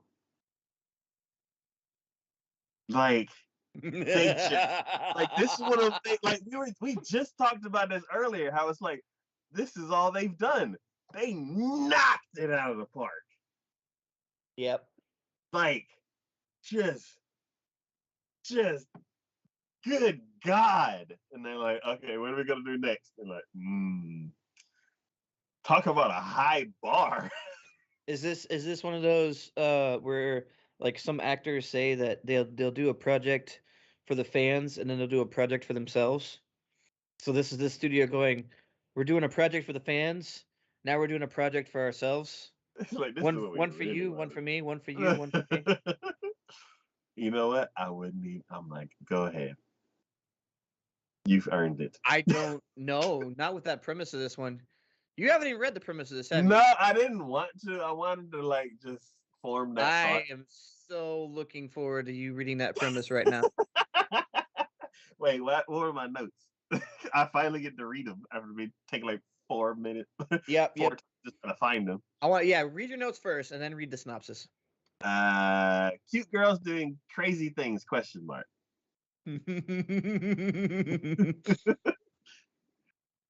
All right. Synopsis is. God, I'm scared to read this now. Mahira Oyama was just a normal and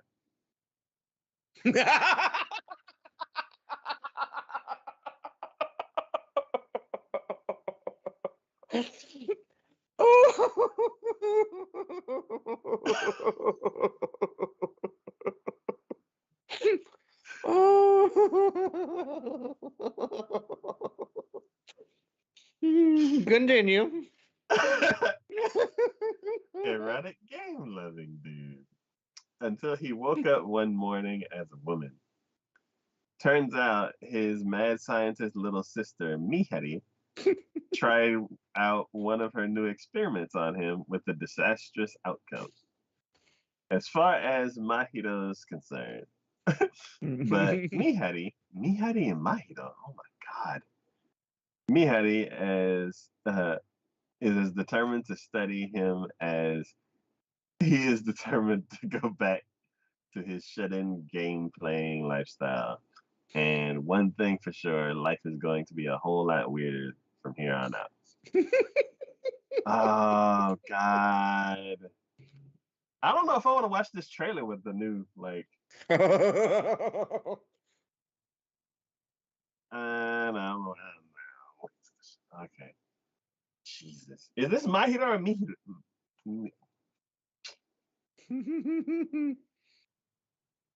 Which one's which? Oh, you'll find out.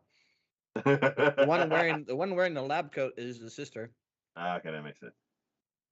Oh God. They're doing this after freaking Machoka Tensei? Does it make you feel better knowing now that it's actually a dude? I don't want to watch the trailer again. I'm like, um, Especially knowing what the other dude in the other anime was like. yeah, it's kind of like his story. So he got a crazy sister.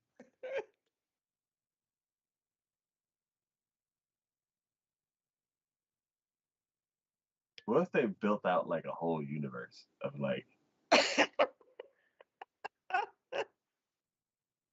just branch off of what was happening in the real world?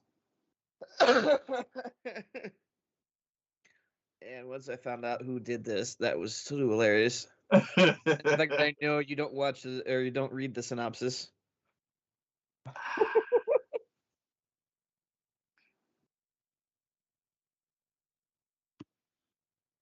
Hey, I made the mistake of thinking the one anime was another one. This is yours. And Interesting. the fact that your note was cute girls doing cute things, and I started laughing. I'm like, oh, wait.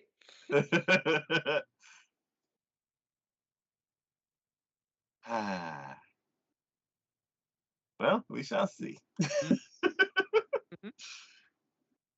All right. The next show we're going to be talking about is Oyukumi no Kaina, or Kaina of the Great Snow Sea.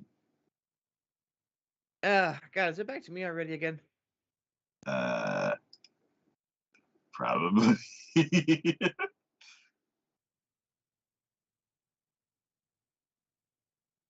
Oh no, I got this one. Oh, yay! Woo! Yeah. Uh, this looks interesting, but also dated.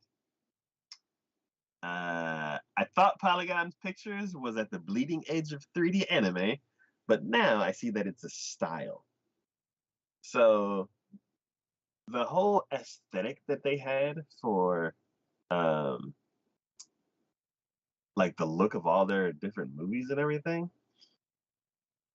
they were one of the studios that like as soon Yeah, as I saw 3D anime, I'm like, oh yeah, it's Polygon.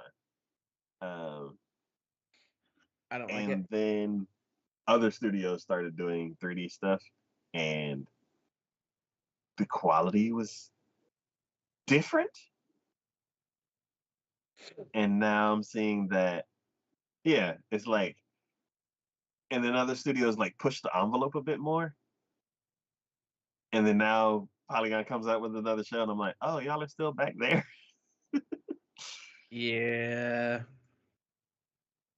I don't care much for it. Yeah. So um, I don't know if their art's like, I know some people, they're like, I won't watch a show because of the art style. I think this is one of those cases where they could have this crazy premise, but like, Oh, I ain't gonna watch it because of the art style. yeah, You don't need to justify it to me. I just looked at the art style and went, nope. and it sucks because like I thought Polygon did really good. Like their stuff was really cool. Dude, I'm looking at Polygon right now as far as their previous ones, and I cannot find one that I have watched.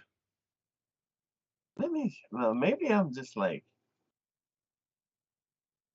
I cannot find one that I've watched. I'm like, maybe I'm like forming a fake memory. I don't know, man. I can't. um, I can't find a single one.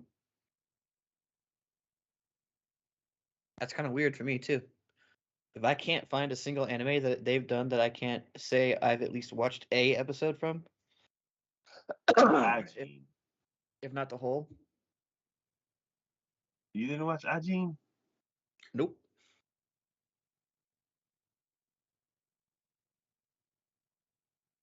nope, I did not. Knights of Sidonia is definitely a show that I have fake memories about because I keep coming across the show and I'm like, oh yeah, that's that space one, and I don't think I've ever watched it. But then I did watch Ajin. I didn't finish it, of course, but I did watch Ajin, and it was pretty cool. So I think that's what I'm basing a lot of my feelings for And when Polygon did that Pictures come on. out? 2016. That's what 4 or 6 years ago. Yeah, Yeah, you need an updated list, man. yeah, and then Blame. I keep seeing that one too, and I'm like, Blame, yeah, that one. I don't think I've ever watched it. No, but apparently the Blame movie is about to come out to be Yeah, announced. yeah, I think. Oh, the second movie. Yeah, yeah, yeah. So I feel like there was an OVA that I may have watched, and then they came out with a movie in 2017. Dude, I am now. Going. I know we're kind of backtracking here, but since you brought it up and we went to Studio Bind, I'm now seeing that the second season to Mishoko Tensei is coming out in 2023. Oh yeah, I saw that. And looking at him, he's older. Yeah, I saw that too. I was like, oh my god, that's what we wanted. We wanted a time jump. Hell yeah. Yeah. Anyways, Um. sorry, off track. Oh, no worries. So, yeah, it's like I have I have synthetic memories of like two shows that I keep seeing the title for, and then I actually watched a little bit of Ajin, and I'm like, this is pretty cool. And then when I see this trailer, I'm like, this is old, even though it just came out. This is old, and I'm like, am I gonna give it a shot? Probably. but my hopes are not that high. Um, and it's like I don't really know how I feel about like God, that Polygon going forward. But animation's just so bad. It's I'm like, it needs it's more it's so bad. frames. Everything's too stiff. Like, there's something about it. Especially because one show that's coming out that I'm not gonna say Well, and much this about. is an original source too, so Yeah. Um, oh, here you go. Yeah. Tags. First tag off the bat, 79%. Full CGI. yeah. And there's another show that's coming out this season that's full CGI, and it looks so like it looks like like it's current. Hmm. It doesn't look dated like this show from Polygon. Um, but yeah, every time Polygon comes out with something new, I'm gonna give the first episode a shot to see like maybe the trailer wasn't like doing it justice. But yeah, synopsis for this one is a world blanketed in an endless and ever-growing ocean of snow. The people eke out a living, either huddled around the roots of an enormous trees dotting the surface, or high in the canopy which spreads over the planet's atmosphere. A chance meeting between Kaina, a youth from Canopy, and Liliha, a young woman from the surface, sets off a chain of events that will change the fate of the world. Cool, cool, cool. Even the premise. See, that's why I skipped on this one. Even the premise seems blasé. The premise is just about as blasé as the freaking animation. Yeah, How many times have we heard that story, man? yeah, two people from different backgrounds Two changing around. people, different backgrounds, boy, girl, come together, fall in love, and it Changing. causes disturbances within families, between nations, between world. I mean, it's the same thing. It's the same damn thing. Except in full CG Yeah. from 6 years ago. Oh yeah, exactly. All right. The next show we're gonna be talking about is it's very long. Is another O one? Yes. Yes, it's yours. Woohoo! I know I didn't have this one. The angel next door spoils me rotten. See, it's funny that you had this one. I didn't have this one. This is another romance one. Yeah, And yet the other two romance ones I had, you didn't. I don't think they had trailers. That's just funny. Uh, Of but course you yeah. would like this one. Good lord, the animation's so crisp. Like they took the time to like animate her like flowing hair. uh, Again, what is it with these freaking romances having the character designs where it's like minuscule lips, small little nose? That I'm like, that's not real. Not even close. And why is his nose? Wait, okay, that's just certain pictures. Like his nose all of a sudden was huge, and her nose has always been small. But then his nose shrunk too, so I guess it's whatever. Why am I obsessed so much with goddamn noses all of a sudden? Ever since that one show. Just keep seeing your fucking noses are just like a line. I'm like, that's not nose. You can't breathe through that. Yeah. How are you breathing through that? I call bullshit. Anyways. uh, this show is done by Project 9. Ah, Shichuki-san. Hey! Oh yeah. And then the villain and hero dating one. Yeah. Yeah. Oh my god, they did Exodus.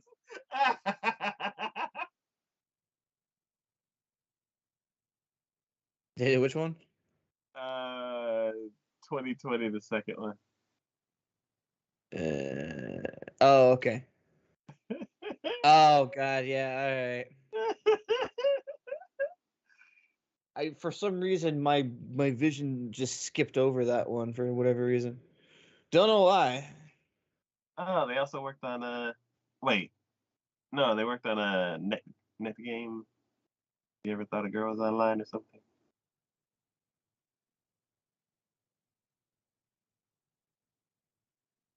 Okay. Anyways, Sorry, I was like, have I seen this show? Yes. So the synopsis for this one is: Amane lives alone in an apartment. The most beautiful girl in school, Mahida, lives just next door. They've almost never spoken until the day he sees her in distress on a rainy day and lends her his umbrella. I'm curious what that seems like. Distress? Uh, to return the favor, she offers him help around the house, and a relationship slowly begins to blossom as the distance between them closes. that just sounds like a lot of just pain. You're like, you guys are perfect for each other. Fucking just get together. All right. But they even said it'll slowly develop. So I'm like, oh God, we're gonna go at this at a crawl pace. Everyone's gonna Yeah, be that's yelling at this freaking screen. Get it over with already, Jesus Christ. yeah, that's how school romances went back in the day. Ah, man, It was like doesn't mean it needed to be that way. it's like Doesn't mean after 26 whole episodes, there's a like kiss. Or no, they hold hands. They hold yeah, hands. 26 and episodes, like they finally hold hands. and they're like, ah. Now kiss. Yes. No, you have to wait another 40 episodes for that to happen. Maybe in season two, maybe in season three. You don't know. Ah,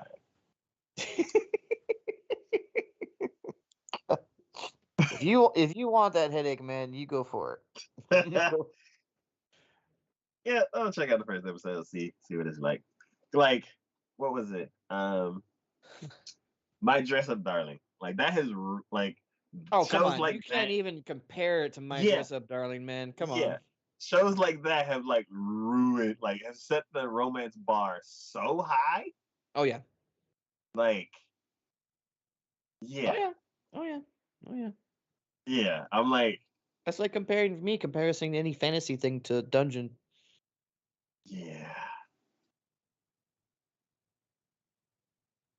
Like the most the female character in the show could be is cute. I'm like, oh, okay, that was cute. Like, like the bar is so high. Oh, it is. It indeed is. But yeah. The next show talking about you. Another long title. I think this one's mine. Uh, So the Rugo. yes, saving 80,000 gold in another world for my retirement. What? This is done by Felix Films. Felix. I don't recognize that off the top of my head. Uh, they did Aharan-san, Ah! Nekopara. That's pretty much it. Where's the guy? I feel like I wanted to watch that. A lot of Nekopata. Lot of Nekopara. Lot of Nekopara. So source material for this one is a light novel. Good plus. Tags for this are isekai, economics, and female protagonist. Hell yeah, should have a female protagonist. So, storyline behind this is Mitsuha is an 18-year-old girl who is often mistaken for a middle schooler due to her childlike face and small stature. The story begins when she loses her parents and her older brother at the same time in an accident and ends up all alone in the world. She fails her university exams due to the shock of losing her family. There are people who are after her parents' insurance money. She doesn't know whether she should go to college or start working. There are also lots of expenses to worry about, including fixing living expenses and the cost of maintaining the house. Uh, One day, as she worries about how she'll survive, she's given the world jumping ability by a mysterious being that allows her to go back and forth between this world and an isekai. Now that she has this ability, she comes up with a plan for the future in which she saves 1 billion yen in each world for a total of 2 billion yen or 80,000 gold coins.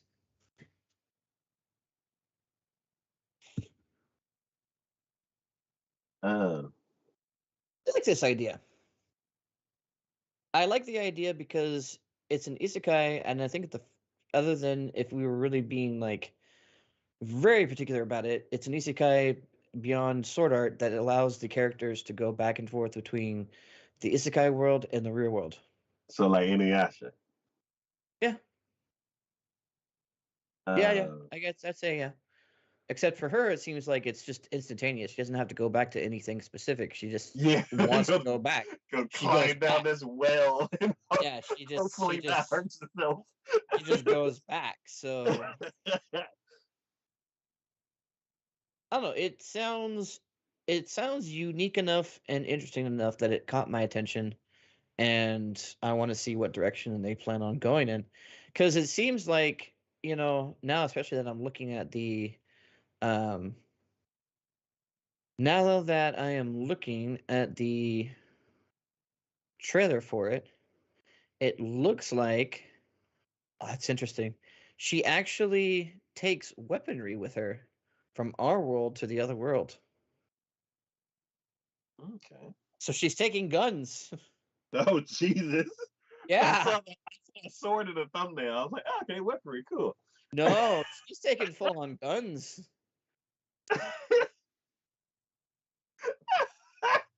Hey, I don't blame her. That's brilliant. Like, Can you imagine with a it difference goes, that it would have made in Inuyasha if she had brought guns with like her? a freaking gun. That would The be submarine, brilliant. shut the fuck up. That would be brilliant. Come on, I would love that. I can just see she's in the other world, the fantasy world, and she's like, oh, hold on, I'm gonna be right back. Go, Yeah, click, click, click, I'm gonna show him. coming back strapped, man. We gonna handle some shit. Pop a cap in his ass.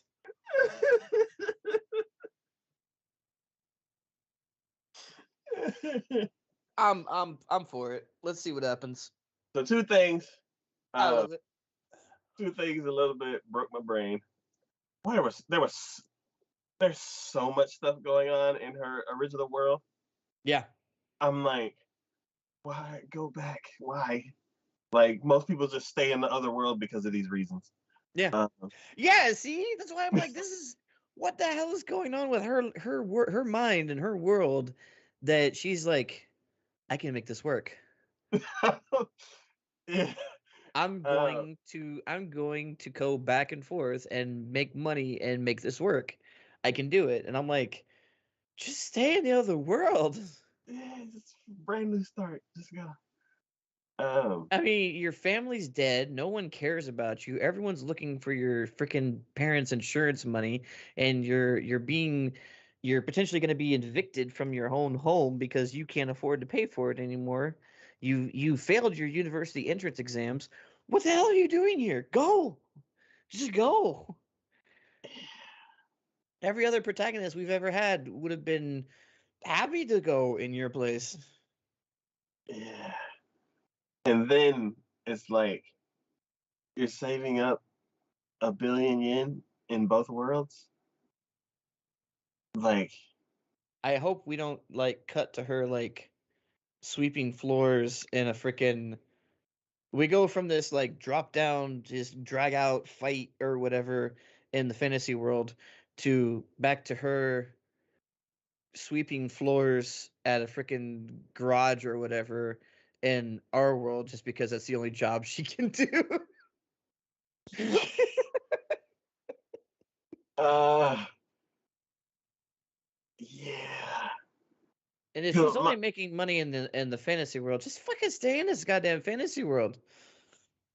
I'm like, yeah. I'm like, what? Like, okay, you can make money Okay, in the fantasy world, here, cool. here's But what then in the here's real world, I'm like, how are you making all that money? And then like, as far as both of the worlds, I'm like, do you have the same bank or what? Where are you keeping all this money? here's what she does, right? Okay, here's what she does. She goes and makes some coin over in the fantasy world, enough to where she can buy a whole freaking arsenal of weaponry to take with her to the fantasy world, and then she just lives her life there in the fantasy world. I mean, if she comes in there with a freaking AK, ain't nothing gonna happen. She's gonna be like, "I'm gonna kill every single one of you here. I don't care." I don't know. We'll see. We shall see. I'm so intrigued. Yeah. Oh, that's funny. I just clicked on alternative, I guess, for the manga itself. Uh, It has a picture of her holding a gun. yeah. Hell, even the source material has her holding a gun. Yeah. The only person to every anime I can recall that ever brought a gun into fantasy world was Gate, and we all know how that worked. They just fucking tore through everybody. Yeah. This is interesting. Like, I'm curious. Like, real curious. Yep, I'm for it. Let's see what happens. And it's Alright. going to be on Crunchyroll. I think isn't everything on oh yeah, a little side note, isn't everything on Crunchyroll now since uh Sony got Crunchyroll too? Nope. No. Your one that you just talked about isn't gonna. It doesn't show it being on Crunchyroll. Oh, because Sentai is starting to grab stuff. Uh oh, that's So another one that's not going to be on Crunchyroll. so it's gonna be on High Dive. Maybe. Yeah, the anime landscape as far as like streaming stuff is getting weird again. Well, there's another one that's not going to be on Crunchy. Oh, another one too. And another one. And another one down. And another one down.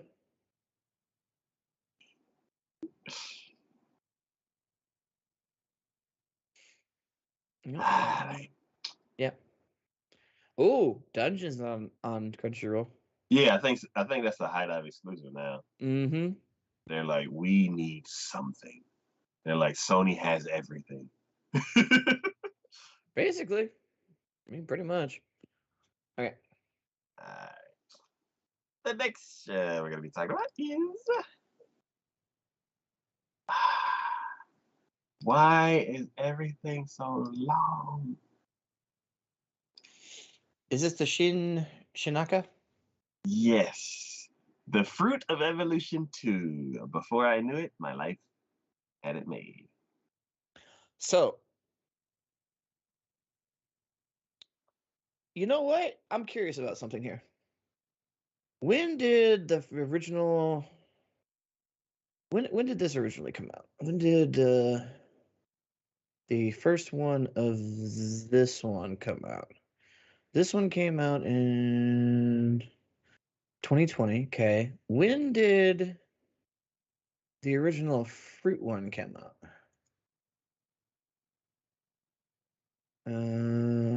Where's the original prequel? Yeah, this is the prequel. Oh, like the end of 2021. Okay, so about a year apart. It's close though. I felt like I watched both of these almost at the same time. This one and which one? The Mahol, the Demon Lord, resurrected. Oh, okay. Because again, I was gonna say It's kind of another one of my guilty pleasure ones. Like, I don't necessarily think there's anything outstanding about this. I don't think it's anything like groundbreaking or like insanely good about it, but it's just one of those that, it's almost like turning on X-Men on a Saturday morning. You're just like, all right, we know this shit's about to happen. We're gonna see some powers, some other craziness, and then everything's gonna turn out okay. That's pretty much where we're at. I mean, this is pretty much what this whole thing is about. Okay. So, yeah, I don't know if I really have a whole lot to say about it. I mean, the guy gets isekai'd along with his classmates into another world, but everyone paired up before they got isekai'd. He didn't, and then he gets because no one liked him, and he gets sent somewhere far away from where his other classmates got sent to, and basically he ends up finding this fruit that essentially evolved him when he ate enough of them into him as a human's perfect form and ability. And that's where that goes. That's basically where that goes. And he's been defeating like the demon lord's best people pure and running into them purely by coincidence. That was the whole reason why him and his classmates got pulled into this isekai world, and he's just like been he finds some servant of the demon lord and just takes him out and doesn't even know why he found them or where he was at. It just he happened to stumble across it. Okay. So again, I nothing huge I'm expecting from this. Mhm. It's one of those just pure for the love of anime enjoyment of watching kind of situation. So Good, good, good. All right. The next show we're going to be talking about is Spy Kyoshitsu or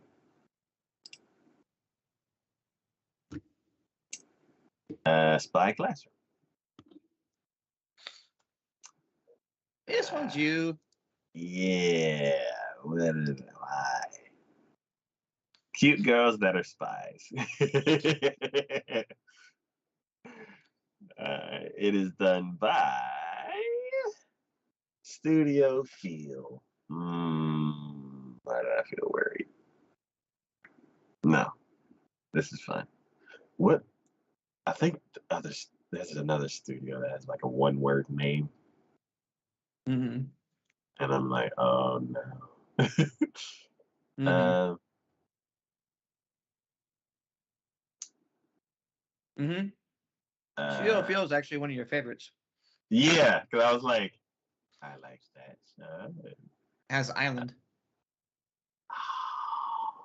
And Hina Matsuri, which both came out in the same year. Mm-hmm. Jesus. Mm-hmm.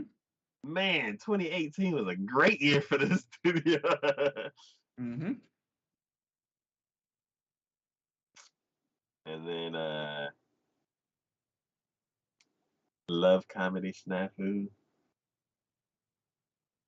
which I'm like struggling to get through, but I think I watched I think I watched 3 seasons of it. Mm-hmm. Yeah. How many seasons does it have? 3 or 4. They I didn't think piss at this. they did. Mhm.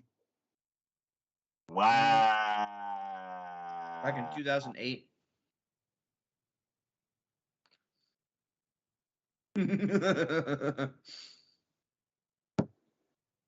It's been so long that I kind of forgot most of it. Oh, we could change that. Backlog episode. Hmm. They also did Nagasaki Edonato back in 2007. Oh my god, this is one of my favorites. They like ran the gamut. Kiss X's. Oh my god.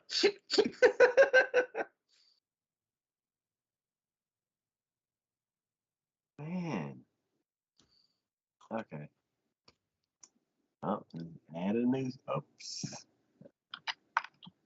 Closed it instead of click back. All right. Spy classroom. Conflict ravaged nations now deploy covert operatives instead of missiles.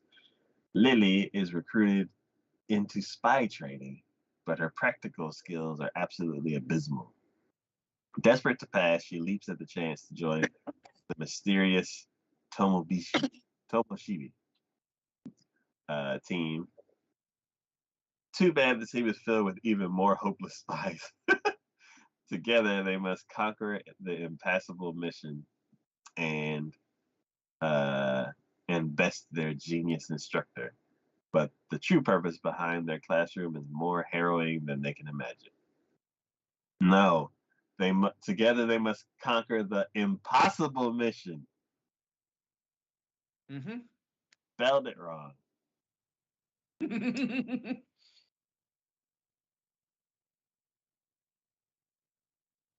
I have no worries that this is going to be a good show. Well, you have to tell me. Yeah, like Studio Feel has an impeccable track record. Well, I don't know about that. one questionable show, but other than that, I'm sure there are a few others in there too. and it's one of the things where it's like I watched it. It wasn't like so bad I didn't watch it. Wait, so you watch Kiss XS? I don't know how much I watched of it. I know I watched enough to be aware of what it is. I think you're aware of it or what it is in like the first 10 minutes. That's not saying much. There's another show that like I don't remember the. I feel like I may have seen it earlier. I can't remember what studio did it, but um, there's one scene that was so horrifying as far as like kind of grossness that like both my friend and Ray Ray yelled at me for making them watch it. Wow. And I thought it was a funny scene. And they were like, what the fuck? Sorry. And yeah, after that they're like, no, stop it. And I'm like, okay. So they haven't watched past that scene. But yeah. Anyway, Spy Classroom. I have um no worries that it will not be a good show. All right. The next show we're going to be talking about is Sugar Apple Fairy Tale. How did I know that was going to be one that's going to come up? Are we going to go with the cute girls doing cute things? Let's look at my notes. This looks like a fun adventure. I don't know about that. I mean, how long am I into this at this point? 30 seconds in, the only thing they've done is introduce characters. Where's the adventure?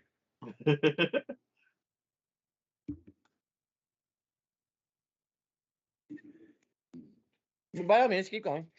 All right. The studio who did this is JC Staff. Of course. So it's gonna be great. That's going to be pretty. It is pretty. I'll give it that. It is pretty. Did we talk about JC Staff earlier? Pretty sure we did. Okay. Yeah, I think we did when we talked about Dungeon. All right. Cool. Yes, JC Staff. Great. Oh, I didn't notice that. Oh, that's funny. The Isekai to the Smartphone has a season 2 coming out this next year. Ah. That's funny. Go ahead. Sorry, interrupted. Good. All right, the synopsis is in a world where fairies are bought and sold to the highest bidder. What? You talking about the first sentence is fairy slavery? What the hell? Humans aren't exactly on friendly terms with the Fae folk, but friendship is exactly what Anne Haffold seeks with Charlie, her new fairy bodyguard. A fairy bodyguard. Though he's not so keen on the idea. This as his new master, Anne takes him with wait tasks him with escorting her through a particularly dangerous area, but with a reluctant bodyguard eager to escape the life of servitude, she'll have to deal with a lot more than she bargained for. I don't like this synopsis.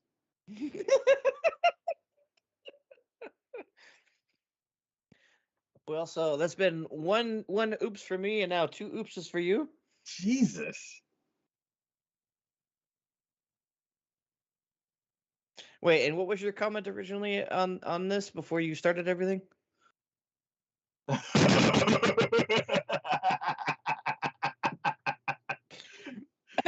was it again? Go ahead. Looks like a fun adventure. Mm-hmm. Oh my god.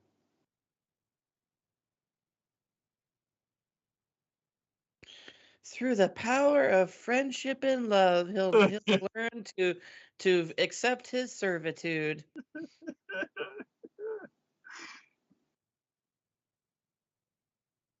Man. So I'm like, did she buy him? I think she was just given him. Hmm. He was contracted or given as a bodyguard, essentially. I don't know. Either way, I'll pass. God. They're trying so hard to sugarcoat what's happening Mm-hmm. with the title, with the synopsis. I'm like, no, this is not working. with the art style. Wait, Like, hey. let me just see this real quick. What are the tags? Oh, Shoujo God. is the only tag. They don't want to put the real tag. Well, you know what? Hey, hold on. Shoujo means that it's for young adult females, teenage and young adult females. You know why? Because of how he looks. Yeah. That's the only reason. He is the picturesque of like the young adult to teenage females just fawn over. So I hope this is not the last one. Okay, good. no, we have more. Trust me. How many more do we have at this point? 2. 2? Yeah. Holy shit! I thought we'd have more than that. No, we're actually almost there. Oh, really? And the last 2 are mine. I get it. I take it. I Oh, already know what they are. one is both of us. Oh, I know what that one's gonna be. Yeah. All right. The next show we're going to talk about is Tondemo Skill Isekai Kyoru. Uh, why did I click off of it? Kyoto Meshi or Mappa. That's the studio. Jesus.